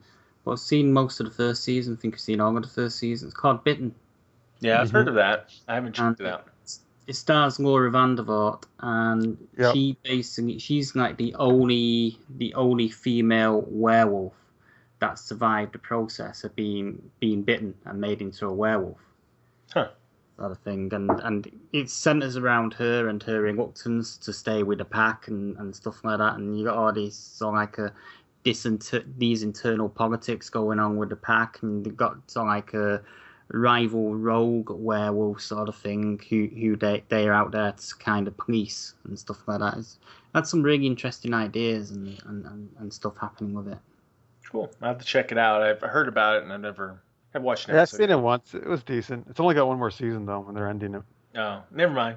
No, I'm teasing. Well, there'll still be 3 seasons though. No, you got hit 5, or I don't care. I'm just kidding. I'll have to check it out though. I've heard about it, of course. So here's another show that's not necessarily sci-fi, but I really liked it. It just was totally the way they shot it, they wrote it, the acting and everything was something that I've not seen on television much, and it's Mr. Robot. Have either of you seen it? Yeah, No. I'm about halfway through the first season on Amazon. Okay, I really like it. I just wasn't sure the first couple episodes because it's so different, but it's just told in such a way that it's very unique for it and different than a lot of other TV shows. It feels more like a movie really than a TV show. Yeah, I kind of think it's a real positive show as well, because the main character in it, Mr. Robot, is not called Mr. Robot obviously, but in the first couple of episodes, it's actually kind of revealed during one of his therapy sessions that he's actually on the autistic spectrum. Yeah, well, the main. I just think it's really positive having a character like that on television. Yeah, he's a really messed up character in a way, and what's cool is that you're experiencing the story, most of it, kind of through his filter in a way, because you'll get like with Dexter, where you're getting like voiceovers and stuff.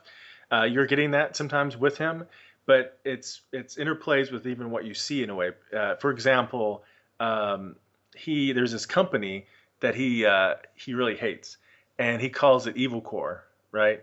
And because he's like, every time I hear the name of the company, I just think of Evil Core, and so every time someone says the name of the company, it comes out as Evil Core. When you see the writing of it, it says Evil Core. So you're experiencing. So you realize early on that you're experiencing this story kind of through the filter of his view of reality in a way, which makes you kind of question certain things in a way, and it just makes it's a really cool way of telling a story. Just really cool. It kind of puts me in mind of the Salinger book Catcher in the Rye, in a sense, as in in that book it's all through the teenager's filter. Yeah. And the way he views the world, and it's when I watch Mr. Robot, it kind of put me in mind of that book and the way that book narratively works. Yeah, something you don't see in TV shows much at all. So definitely, people should check it out. It's really cool. Okay, so it has nothing to do with robots or androids then.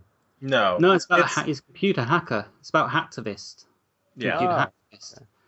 And he kind of gets in with this group of computer hackers and starts taking down Evil Core. Yeah. Okay. So it's interesting to see how that develops, and it goes in really directions you wouldn't expect. So I encourage people to check it out. I think it's USA, right? Or well, you probably wouldn't know, Ian, but I think it's USA. Over here, it's USA Network. Yeah. Over here, it's Amazon Prime. Okay. So yeah, check it out. I also want to mention real quick, Ash vs. Evil Dead. Anybody seen it? I've seen the first 5 episodes. Did you like it? I love it. I so I can't wait to see the next 5 episodes. Yeah. What about you? Have you seen it, Jeff? I haven't. So I love Bruce Campbell, but I hate Evil Dead. What about Army of Darkness? No, I didn't like that either. Okay. And so I'm assuming I'm probably not going to like this. You might not. It's questionable. But if you like one of those, you'll probably love it. It's basically the same character for 20 odd years on. He's exactly the same.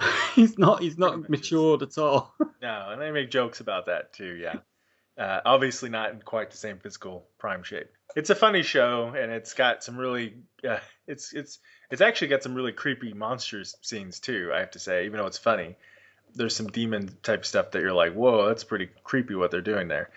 So it's a nice mix of horror and comedy.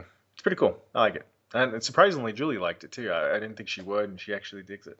I'm surprised you like Bruce Campbell and you don't like those movies. What do you like Bruce Campbell in? Well, where I first discovered Bruce Campbell was actually Hercules, The Legendary Journeys. Oh, okay. He played Autolycus, and I was like, wow, this is a cool character. This guy is very funny. I like this guy. Check out The Adventures of Briscoe County. Yeah, then I watched him in that. I was just about to say that. I watched him in that. That's a show that I would love to see them bring back, or I guess, unfortunately, reboot, most likely, what they would do. Yeah, but I've got it all on a hard drive somewhere. So speaking of star shows, because Ash vs. Evil Dead is a star show, right? I just started watching this past week, actually, Black Sails. I don't know if you guys have seen that. Pirates, no? Yeah. I haven't seen it, but I heard it was good. Yeah, it's really... so I'm still on first season. And January they're actually releasing their 3rd season, but yeah, it's really good. Like, I love pirates, but this is actually like a really good pirate show. Yeah, I think that's kind of a collaboration between Starz and Amazon, isn't it? Because it's shown on Amazon here. Amazon Prime showed that here. Oh, do they? Oh, that's cool. It's like one of their shows. I've seen the first episode. Been meaning to go back to it.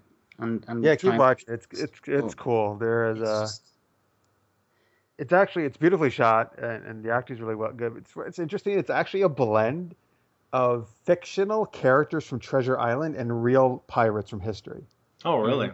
Yeah, I didn't realize that going in, but yeah, it's cool, and it totally works though, and it's cool seeing some of the pirates that I've read about and actually being like Jack Rackham and Anne Bonny are portrayed really well, which are actual real life pirates in this thing. And I think Blackbeard apparently comes in later seasons, I guess. I'm not while I'm at, he's not in there yet, but got some really good actors in it as well. Some really strong actors. It does, yeah. It's one that I want to sort of try and check out and get back to, because Starz make some really good shit. Yeah, they do. That should be their slogan. With We the make really good exception of shit. with the exception of Torchwood Miracle Day, we'll sort of like that was like a huge mistake, but Yeah. we'll forget about that. Doesn't exist. Poor Torchwood. Now I'm depressed. I want to mention one show that unfortunately got canceled after one season, which was 2014 to 2015, and it was the show Forever. Yeah. You guys watch it? I've seen a few episodes, yeah. I've seen bits and bobs of it and been wanting to get into it because it's kind of like what? It kind of like appealed to me because it's about an immortal, isn't he? It's immortal. He's Does he cut people's heads off? It's not Highlander, no. Well, I loved Highlander. That was a great series too.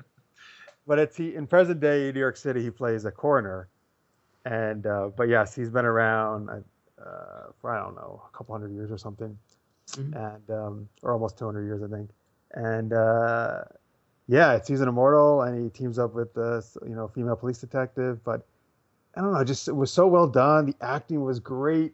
It was so good, and I was so bummed that they didn't renew it. Yeah, I was kind of surprised they didn't renew it. There's a lot of people I knew who liked the show, especially like non-sci-fi fans necessarily liked the show.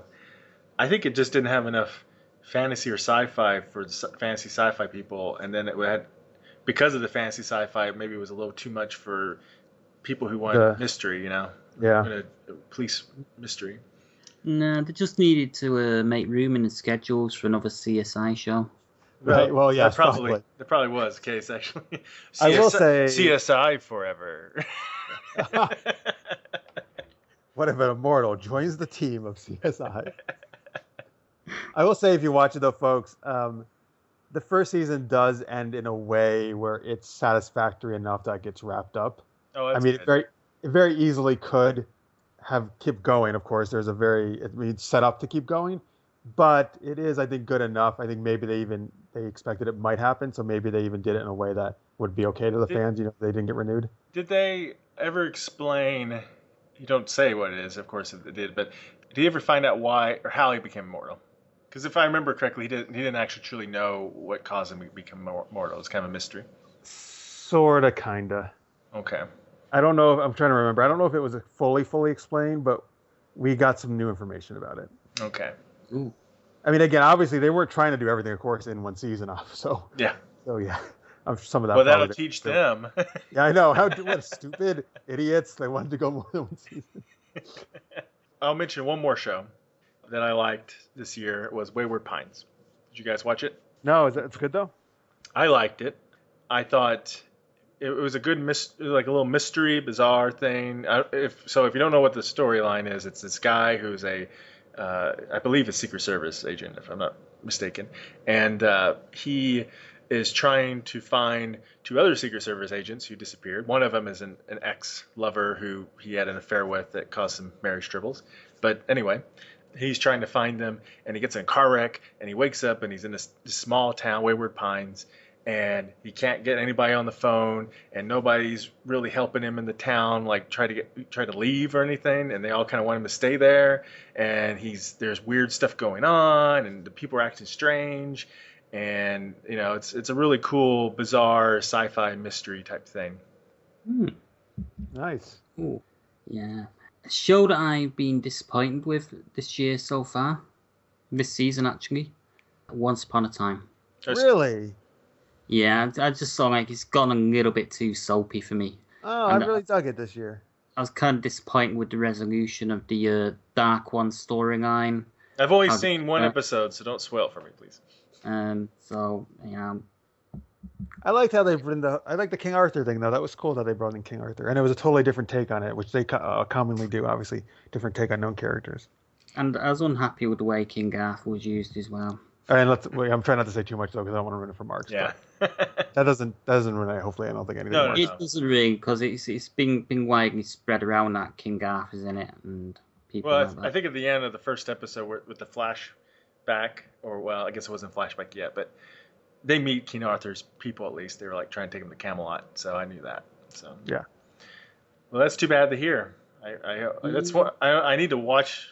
I'm going to catch up soon. There's so much TV right now. It's hard. There is.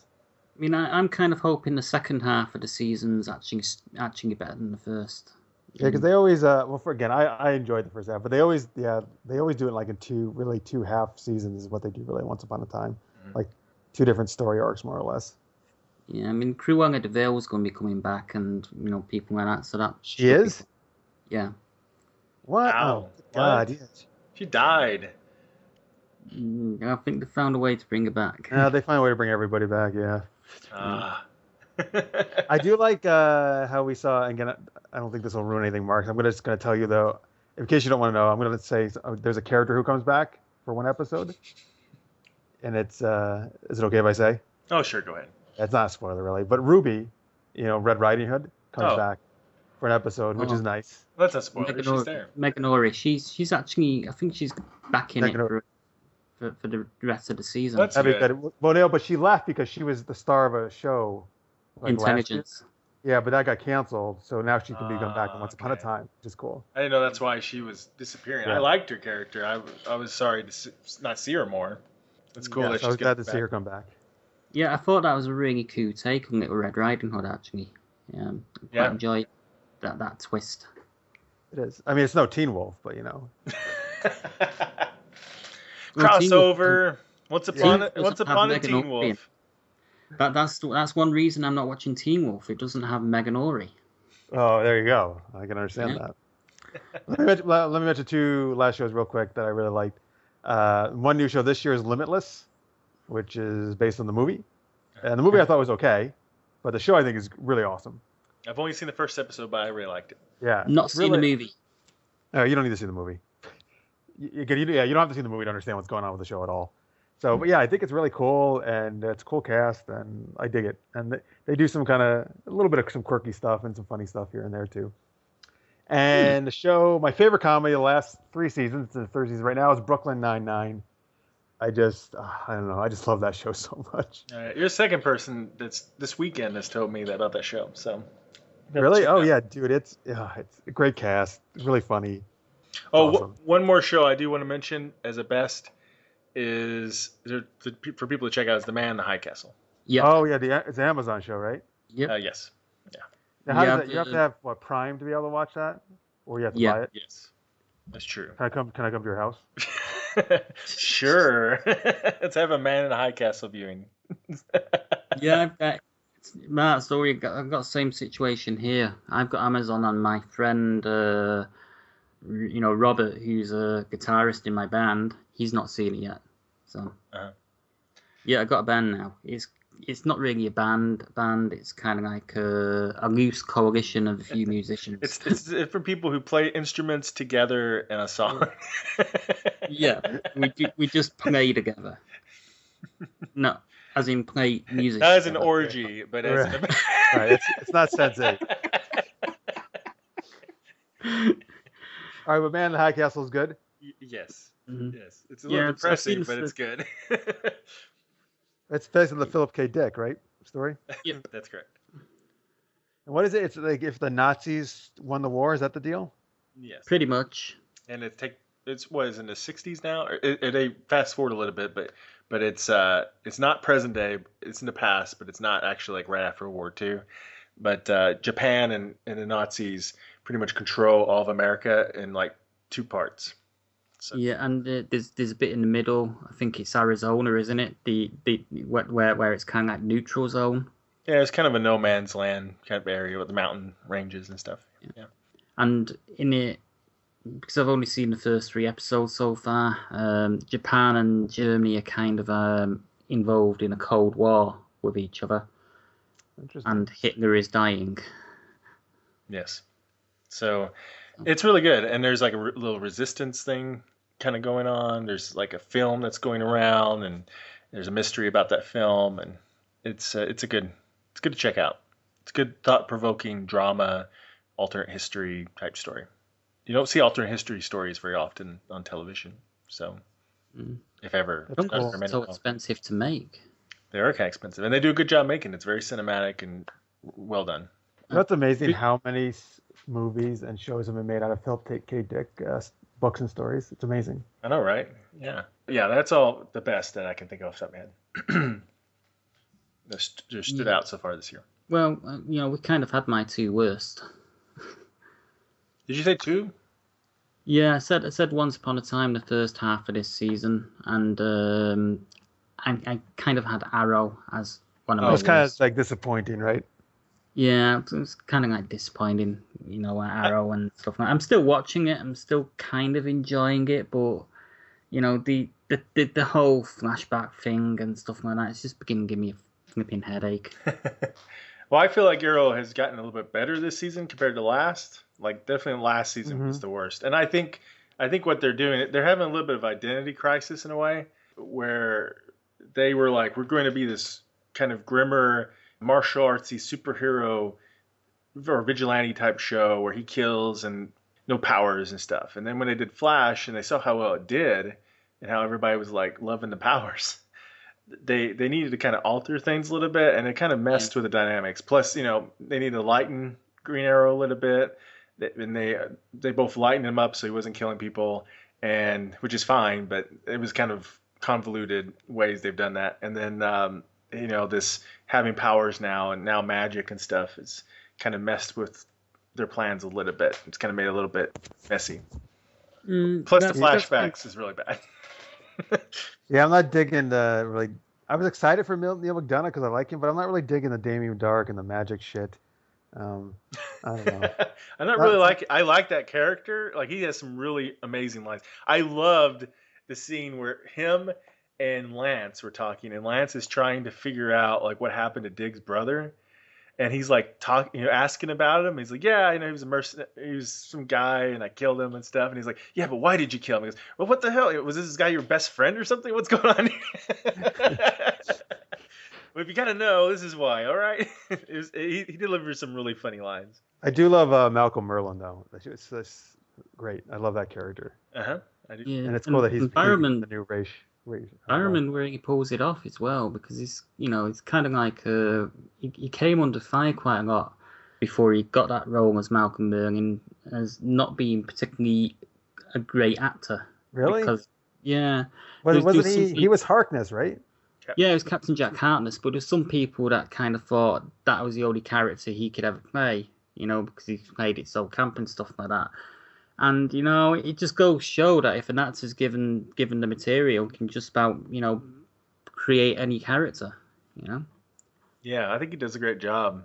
Oh, he's amazing. By the way, can I say in the crossovers? I'm sorry, Marx. No, go ahead. When so Malcolm would keep like stepping out of the shadows. That's exactly what I was gonna say. With his League of Assassins guys, and what do you say? Like, is that the only way this guy knows how to enter a room? Like, it was hilarious. It was pretty funny, and they really need to work on security. So does the Flash people. People walk in all the time. That's every DC show. The same thing with Lex Luthor and Smallville and his castle or whatever, right? Like, Luthor core security is the worst ever. Like, I know. Clark would just walk in whenever he wanted to, or anybody would just walk in. Yeah. That's funny. That's always the way those shows are, though. You're like, yeah, anybody just waltzes in whenever they feel like. Yeah, it was the same with Lois and Clark. I mean, Lois Lane could get into anywhere. Oh, well, she's Lois Lane, man. She's an investigative reporter. Yeah. It's an investigative reporter thing that comes with the territory. Back then I wouldn't get Terry Hatcher in anywhere as well. Well, yeah. Back then. She was pretty hot back then. She was. I agree. Well, I remember on MacGyver when she played Penny Parker. Oh yeah. Was that just one episode? She's in a few. She did a few episodes as Penny Parker in MacGyver. I think she did about 6 or 7. Who the hell was Penny Parker? She was this really... Man, Peter Parker's long lost sister. She's just really this dipsy young woman that was always getting herself into trouble, and MacGyver was always sort of like bailing her out. Oh, bailing her out. I thought you... I thought so too. He said he was banging her. It's like, good for him. I didn't think MacGyver usually got much action, actually. God, I thought I had a perfect mind. That's just... That's what happens after he rescues her, I guess. He's like, oh, well, here's your reward, MacGyver. Go back to my place. You want me to show you my Swiss Army knife? Show me what you can do with these. I don't know. Never mind. I'm versatile in multiple techniques. Hand me that duct tape. We're going some weird places here. Well, so Yeah. let's get back on the worst. Okay, one of my worst, I need to say, is True Detective Season 2. I don't know if you guys seen it. It was bad.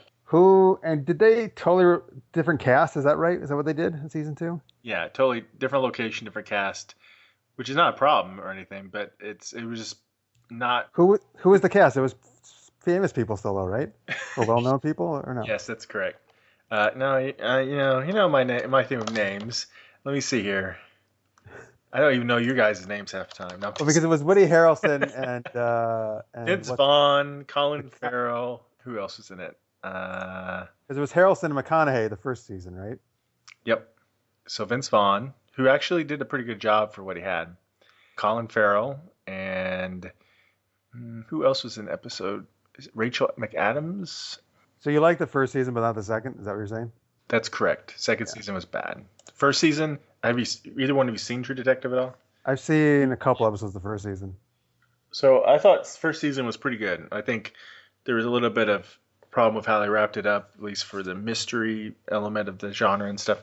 But I thought overall it was really good. It was something very different than what you see on normal television. I thought the dialogue with the characters was well done, and I thought the cinematography and the making Louisiana really its own character in a way, and I thought that was all really well done. And there were certain Lovecraftian kind of themes within it, especially with the main character, with his own philosophy on life and stuff, that I thought were interesting and were very different. Anyway, with season 2, there was none of that. And it was sort of like a poorly written noir ripoff. It was really badly written noir inspired, like classic noir inspired dialogue and stuff, and really messy plot line with the characters and the mystery. There was good moments here and there, but it was poorly written, poorly constructed compared to season 1. I've never actually seen True Detective. Well, I think season 1 is worth watching, but season 2 is probably not. So, and actually Vince Vaughn, who you think would be terrible as some like bad guy gangster guy, he actually did a pretty good job for what he was written for.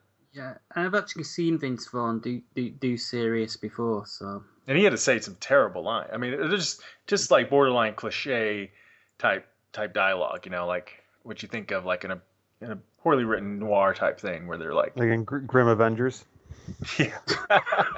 Probably worse than that. That was probably worse. The old school, old school black and white noir type stuff where, they would talk and be kind of over the top sometimes. And there was some of that weaved into this, and it just wasn't done very well. So is it set in the past? No, I don't think so. I think it's present. It does have a retro feel to it, but not. It's definitely the present. So. Vince Vaughn was actually in the second Jurassic Park movie, Was he? Yeah, he had a brief role in the second Jurassic Park movie. That's like one of the first times I remember seeing him. Well, anyway, the story just drags out, and it's just not compared to season 1. It was really terrible. So I don't know if they're going to get into season 3 or not, but I hope they do better. Mm-hmm. Okay. Do we have anything else, or are we?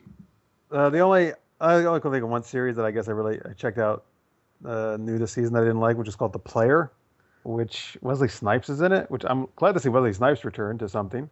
That's cool, because I used to love him in action movies. I love to see him having a job. Yeah. Well, he was in prison for a while, So. That's true. Yeah. But I guess he works for this organization that makes bets on these like elaborate crimes, and then the main character is this like security expert, and I guess they bet to see if he can stop him or something. I don't know. It sounded kind of cool, and I thought it was going to be a cool action thing, but it just wasn't executed very well at all, I felt. And I just never watched it past the first episode. I thought it sounded like it had possibilities, but yeah, I was a little skeptical. I didn't see it, though. Mm-hmm. Yeah, this series that it's just come out on Amazon, but it was I think it aired on USA earlier this year. It's kind of like a post-apocalyptic series, and it's set in the future. They've gone back to sort of like a Japanese sort of like feudal sort of system. What show is this? You talking about Into the Badlands? Yeah. Oh my God! How could I thank you for bringing that up. I can't believe I forgot to mention that. Sorry, go ahead. I caught the first episode of it, and I've been meaning to get back to it, but so I kind of liked where that was going. Oh, I love that show so much. It's on AMC. Over here, as we're recording this, today is actually their finale of season 1 in the States. Yeah, I discovered this like a couple weeks ago, and it's this amazing post-apocalyptic martial arts show. And I love Hong Kong style martial arts stuff, which is what this is. And it's by the choreographer of Crouching Tiger, Hidden Dragon is doing the choreography here. And it's the best. I've talked about this on Super Geeked Up. The best fight scenes I've ever seen on TV. I think it blows away anything Arrow or Daredevil are doing fight-wise, and they're doing some really cool fight stuff. And this is on a totally different level. Oh, and yeah. It's by Alfred Goh and Miles Millar, who are the creators of Smallville. So it's got great pedigree from them because I love Smallville. And I think it's just, I think, really well acted, cool storyline, amazing fights. Oh, I'm loving Into the Badlands so much. I've only seen episode 1 so far, but I did like it. I'm just wasn't sure. Like I said, I figured it's either really great or it's gonna go really bad. I just didn't know. But the fight scenes were really amazing, and I'm curious about the mystery with the boy and the background of the main character, and I think it's kind of interesting with the whole Barons and their like rivalry. So I'm curious to see where it goes. Yeah, I think it's right up your alley, Marx, for sure. Yeah, I love martial arts stuff. So and there's the character called the Widow, who's freaking awesome and badass in this. Yeah, I'm going to try and check out a few more of the episodes that are on Amazon over Christmas, while I've got some time, where I'm not working on the website and stuff. Yeah, Sci-Fi Channel really needs to kick it up a notch, which they are kind of starting to do. But, I mean, AMC is going to become like the new... Well, CW's already kind of like the new Sci-Fi Channel, with all their stuff, superheroes, Arrow, Flash, Legends of Tomorrow. They got 100, they got Supernatural, more, Vampire Diaries, originals, etc. But now AMC's got, Walking Dead, Fear the Walking Dead, Into the Badlands. They got Preacher coming out soon.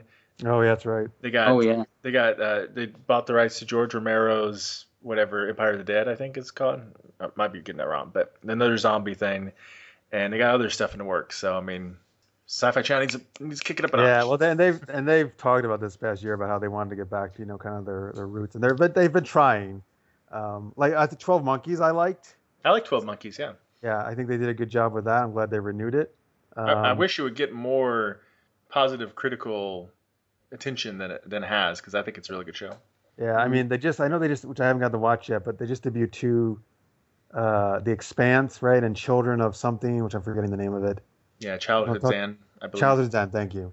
And that just debuted like last week or something. So they're trying to get back to that thing, but you're right, they lost a lot of it over the years to other networks. Yeah, they're working on it, because Expanse is a super expensive show, and I've only seen episode 1, and I liked it. It didn't hook me as much as, I know Ian would disagree completely, but I hated Battlestar Galactica, but it didn't hook me as much as Battlestar Galactica episode 1 did, which I think that was a miniseries, wasn't it? But anyway, the first 2 hours of Battlestar Galactica.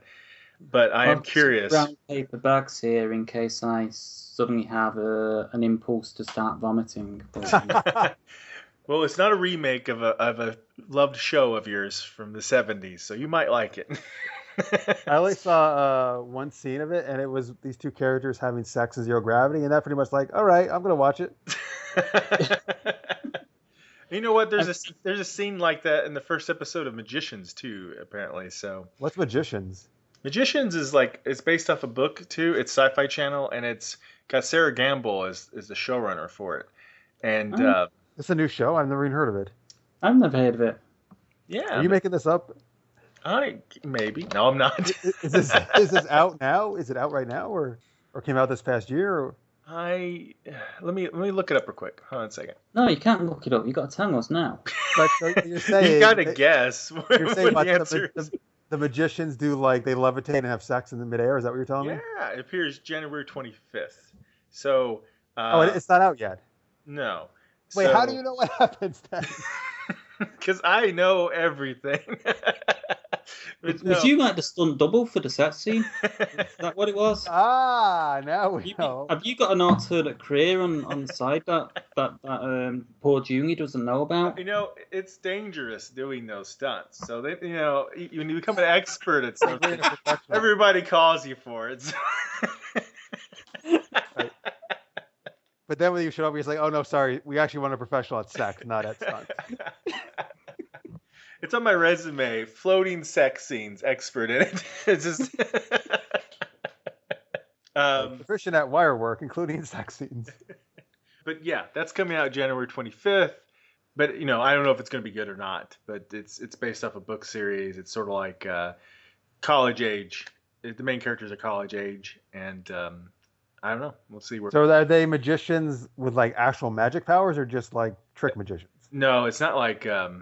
You're thinking of that movie, right? Now you see me. Now you see me. Yeah. No, it's not like that. They truly truly have magic. Okay, good. Yeah. So. And who's Sarah Gamble? Sarah Gamble is one of the people that was part of Buffy the Vampire Slayer. She also was one of the. Oh, really? She also worked on. She was a showrunner for a season or two on Supernatural, and she's worked on a bunch of other stuff. So. Yeah, but Supernatural was kind of crap when she was showrunner. I will admit that I didn't think her time period as showrunner, it was not a very good time for Supernatural. How much of that was her or whatnot, I don't know. But yeah, that was during the Leviathans, and the Leviathans were terrible. But anyway, that's coming too. They have magicians coming out. They have a bunch of stuff in the works. They're really, I have to credit them. They are really pushing hard to make new content. And actual real like sci-fi content too. Real sci-fi content. And, I hope it works for them. I know that Childhood's End did get some kind of award nomination for something. I can't remember what it was though. They mentioned on the day that it was premiering. I can't remember now what it was, but I hope they do it. Expanse. I can tell you right now, I don't know if Expanse is going to be good long term, but it is well acted. They put a lot of thought into the world building of that, and they put a lot of effort into it. So. Whether or not that's going to make a great story long term for a series, I don't know, but they really have put the energy that they wanted for this. So hopefully it works for them. I've got 3 shows I'd like to give honourable mention to. Okay. One is The Librarians, which I'm loving. It's kind of like fantasy series. Oh yeah, it's a fun show. Produced by John Rogers, and I think the second season, there would have been hard push to top what went on in the first, but the second season, it's actually doing really well, and it's just been renewed for a 3rd season. I watched like a couple or few, and it was fun, but I don't know. I guess it just didn't stick with me. Like without Noah Wyle, I feel it wasn't as good. Well, he only pops up every so often, right? That's correct. I actually think it's better without Noah Wyle, to be honest. Really? Yeah, I actually like the I like the ensemble of the characters that I've got. I just think was it Rebecca Romaine, right? Yeah, Rebecca Romijn. Yeah, acting is just bad in that. I think she got better in season 2. I do think she was a little stiff in season 1, but she's a lot better in season 2. It's the characters that are working under her that I'm more interested in. I think they're quite fun. Yeah, they're really good. They're quite fun characters, and also Jenkins is a fun character. As the sort of like overall. Is that John Larroquette? Yeah. And, it's a fun show. It's a good show. It's a fun family show too. Like you can actually have some of your kids watch. It's kind of took over, from Warehouse 13 for me. I think that there are no floating sex scenes in Librarians. Oh, that's a problem. That's why Jeff could stick with it. That's probably the problem right there. The other 2 shows is Star Wars Rebels. I think that's really kicked things up this year as well. With the addition of Darth Vader and the addition of the Rebel Alliance coming into it as well. That's really sort of like improved this year. Mm-hmm. So I've been enjoying that. I'm not sure if you get it over there yet. Thunderbirds Are Go, which is the CGI. It's actually kind of a prequel in a way to the original Thunderbird series, but they've not really marketed it like that. It's kind of like set 5 years before the original Thunderbird series. It's not out here yet. Yeah, it's coming though. It's good. But it's really, really strong. I've been reviewing every episode, and in recent weeks, there's not been an episode that scored less than a 9. Wow. And it's all CG? It's a mixture of CG and models. The actual Thunderbird ships are actually models, but they're kind of touched up a little bit by CG. And the effects work and everything is done by Weta Workshop, who do the Lord of the Rings stuff. But it's it's an animated series, right? All the characters are CG, is what you're saying? All the characters are CG, yeah, instead of marionettes, and it's very, very respectful of the original. And the characters are cool, and it's got some fun moments, and it mixes the action with the fun and the comedy and stuff like that. And it's just it's a really enjoyable series. Cool. And it's got about 6 episodes left to run, I think now. All right, I'm looking forward to seeing it. Yeah. Well, I'm just it's kind of like appointment viewing for me every Saturday. Nice. Cool. Well, that was a whole ton of TV shows we just. That was a lot, yeah. So there's so many good things on. Yeah, and there's a lot more than that's on there. Supernatural and all sorts of shows. So lots of TV. You just had to get Supernatural in there, didn't you? I had to. I randomly just mentioned Supernatural. Yeah, and I've been rubbing it in all week because I've actually had the first Supernatural interview on our network. I know, right? You don't even watch it anymore. I watch it. I took a year off from it and came back to it. You don't even know who she is. You're like, you're playing someone. I had to ask Patrick. I basically asked my friend Patrick Hayes, who is this character? Give me some questions. And the entire questions that I asked are all from Patrick. But Supernatural has been pretty good this season overall. The first episode of the season was really, in my opinion, was really, really, really bad. But they got better after that. So. Well, we've just not sure what season we're on. I think we're probably on season 10 or season 9 or something. We've had that Hibbing 911 episode with Brianna Buttmaster in it. Brianna Buttmeister? What was that? Buttmaster. That's the name. Brianna Buttmaster. Buttmaster? Bookmaster. This is like that. Actually, Bookmaster sounds better, doesn't it? Yeah, she's a master of butts. Sounds impressive. Yeah, she's gonna be banging MacGyver. All right. What's that? I'm watching Supernatural and I'm liking where it's going. It's sort of like a season where where we had Demon Dean at the start of it.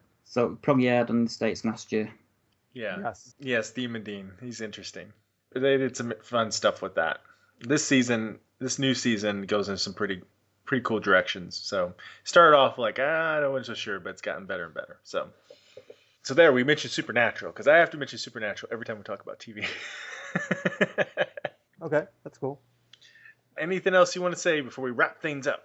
I want to know if you're getting paid to mention Supernatural, if you get some sort of like royalties for that. Not at all. I don't get paid anything for mentioning Supernatural. However many times I mention Supernatural. Jeff, do you believe him? I don't believe him. No, not at all. I mean, not even that Supernatural's on CW or, Wednesday nights. Wednesday nights, at 9 p.m. Eastern. Right after Arrow. Or Central. Not getting paid anything for that. Yeah. Okay, well, this has been a damn long show. So I just mentioned, hey folks, please check out Super Geeked Up if you get a chance. SuperGeekedUp.com. We do our show live every Wednesday night, 11 p.m. Eastern, which is actually the same time Supernatural airs. Some time zone. I don't know which one it is, but we're the same night as Supernatural. There's another Supernatural reference for you. And but yes, please check us out. We do geeky games and geeky discussion every week. So if you like the stuff we've been talking about today, probably dig it. And like I said, we're going to do a big Star Wars Force Awakens. So if you didn't get enough of that tonight, you can get even more on our next upcoming show. And hey, go check out Tomorrowland. That was my favorite movie of the year. I'll just reiterate that. Mm-hmm. Okay, well, you can check out SFP-Now over at Blog Talk Radio. We can on the League of Geeks network, but you can also check us out on the website we air the episodes on SciFiPulse.net, as well as at SciFiPulseRadio.com. Great. And you can check out GenreTainment also on SciFiPulseRadio.com. And we also have a Facebook page, just facebook.com/GenreTainment. And I'm also on Twitter at Mr. Marx. Mm-hmm. And you also have your episodes on SciFiPulse.net too. So. Oh, that's correct. Yes. Yeah. So lots of ways to find us. We're all on iTunes too. So. And I just paid myself a one load of money for mentioning SciFiPulse.net.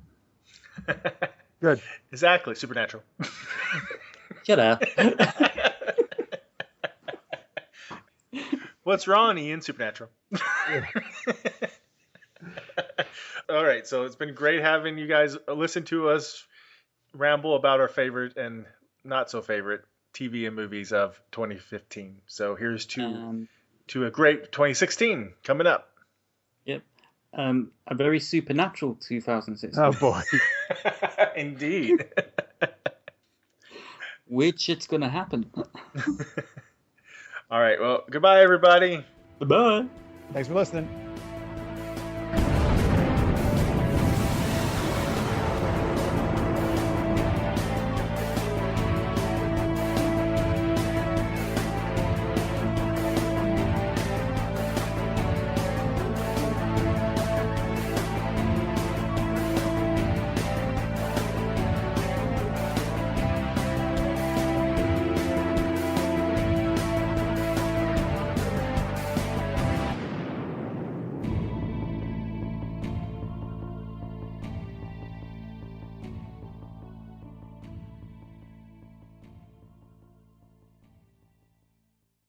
Supernatural.